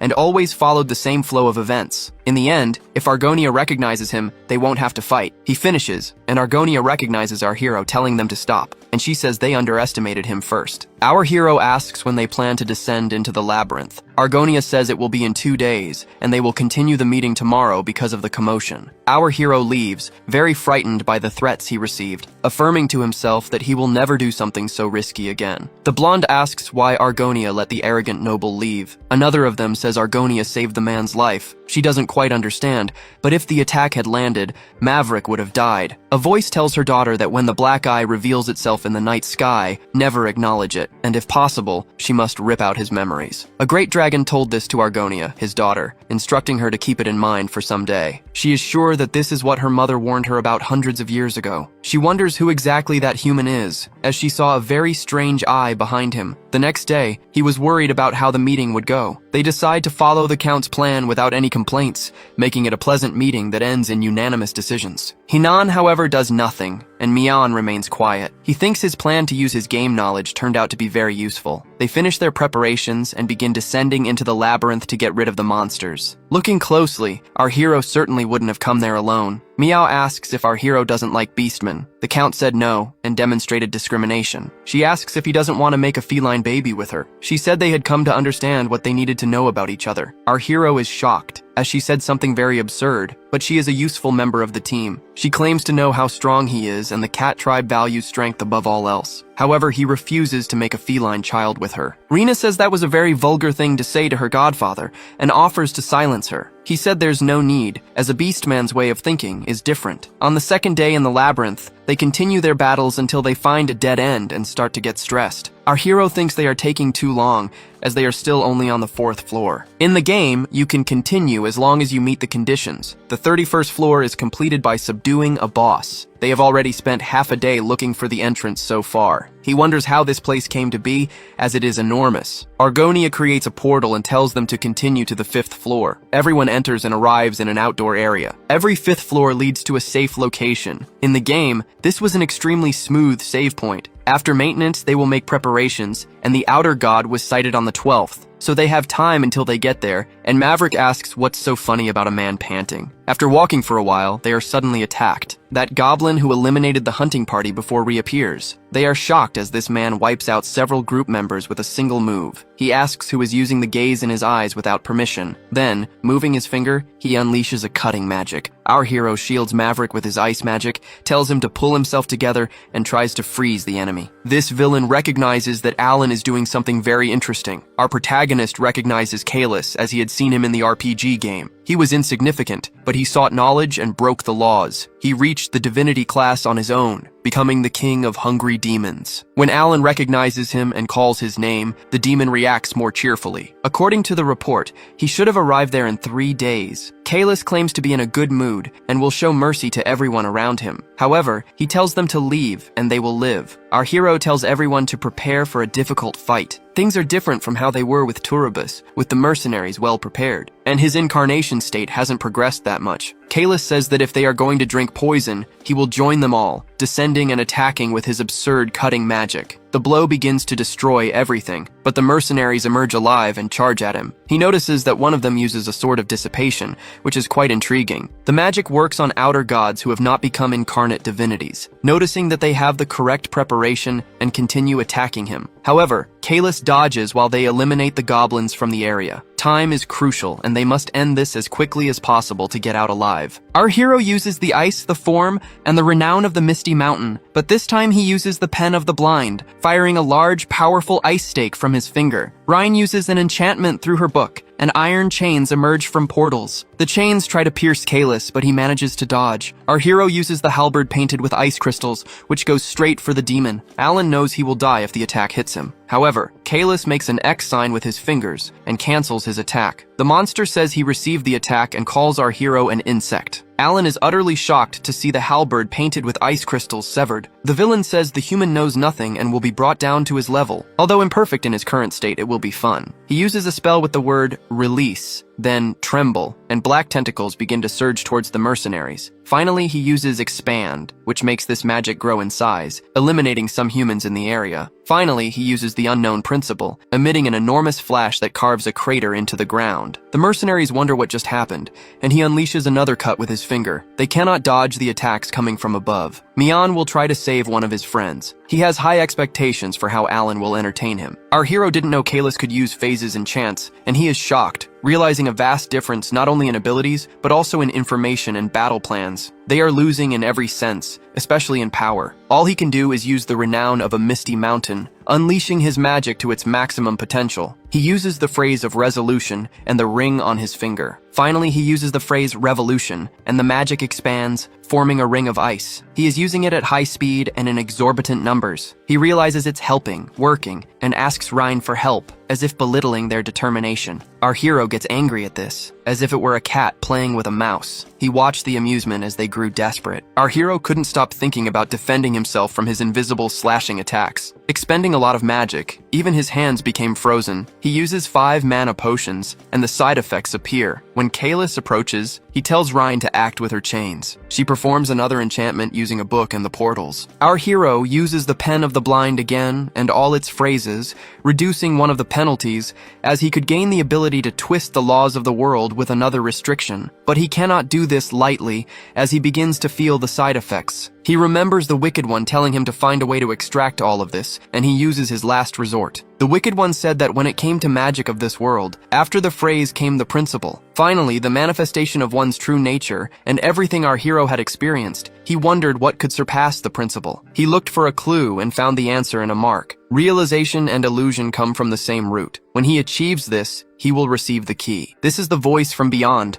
belonging to someone unknown at the moment. When he does exactly what the voice commanded and finds his essence, Kylius is shocked, finding it very unsettling, and unleashes another invisible slashing attack, severing Reiner's chains until our hero places his hand on her arm, taking a deep cut to his own arm that wounds him severely. As soon as Bodazri's sign is complete, what was once a spear transforms into a key. We see the large ice crystal turning into a key, and it fixes itself into the crystals and turns. Thus, he uses the ice crystal painted halberd, placing his hand under his finger with the magical artifact. The key begins to turn, creating a gigantic ice magic. The glacier reaches the level of the plains, so high and massive it is. Magic is a law of the world decided by mages. Following the will of an architect, like the law of the pen, is an unnatural alteration of these laws. Our hero sees the great glacier he created and believes this is self-expression. However, Kylius manages to shatter this mountain of ice he created. It's a level of magic that should have been unavailable to him. He achieved his goal. Kylius was struck, and his body became weak and completely frozen. If he had manifested properly, he could have very easily blocked his expression. Our hero says that hypothesis makes no sense, and Kalis agrees, stating he lost, and begins to be destroyed in the air. Our hero falls, extremely weak after using everything he had within him. Renee begins to say he's okay, and tries to heal him somehow. His head is hurting too much, and he gets up, but there's no one in the room. He is at the suppression unit's camp, and cannot gather the strength to stand. Nerve paralysis isn't so bad as it's curable. Abusing mana potions and suffering from mana poisoning results in this. He permanently loses his mana flow or suffers from its sclerosis, but he is grateful to be alive, and Rhine is happy her godfather has woken up. He was unconscious for a day and is still disoriented due to mana poisoning. She told him that Miaon is recovering quickly after the cuts. Argonia barely made it out alive because of it, but surviving the attack made her wonder if she's half dragon. She asks her godfather why he saved her, if her life is worth so much that he would risk failure to save her. Our hero starts to feel a lot of pain and hides it. She asked why. She said it was useless and that he had to put himself in danger to save her from Kalis's blow. Even if there's value in completing the Lurker's Eye, she finds it inefficient. Our hero said he didn't take in the children to use them. Our hero realizes that all the children think they were taken in to be used by him, as if he were destined to be a villain, but in reality, he considers everyone part of his family. It's natural to save her, just as the girl saved him before. Being a relationship that isn't one-sided, nor based on profit and exploitation. She thought she was a tool he created to deal with the black pests. She finally understands Alan Palladio's consideration for the children and is happy. 5 days after that, he had recovered enough to move a little. Asking if Argonia could move, she said very little. Then they managed to get out of the labyrinth after 3 more days. When they return, Evan asks how they got so injured, getting angry at his master for not accompanying him and for him returning full of injuries. He had trusted that the guild leaders and he would be fine, and everyone returned very wounded. If Evan, who had no relation to this event in the game, had come, it would probably cause problems for the plan. When the praises for the suppression unit spread throughout the region, it was time for them to leave Merda. They left by carriage, and Rhine asks when our hero's birthday is. She remembers the date so she can give him a gift in the future. Our hero tells Evan that he's not that excited because he already receives many gifts, but Evan says it will be different with the children celebrating with him. He thinks she might send a small artifact to our hero. Rhine is very happy to have a family. Given that the Great Moon is a fundamental being for them, their faith and irreverence are evident. Our hero believed that his victory would be just something natural. However, he recognized that he could get closer to what had been just another word for him, which is the word family. And the word godfather became not only a symbol of respect, but a description of their relationship. She knows that if her godfather needs her, she will act immediately. She begins to plan a birthday gift for the man who recognized her as a member of his family. For her first gift,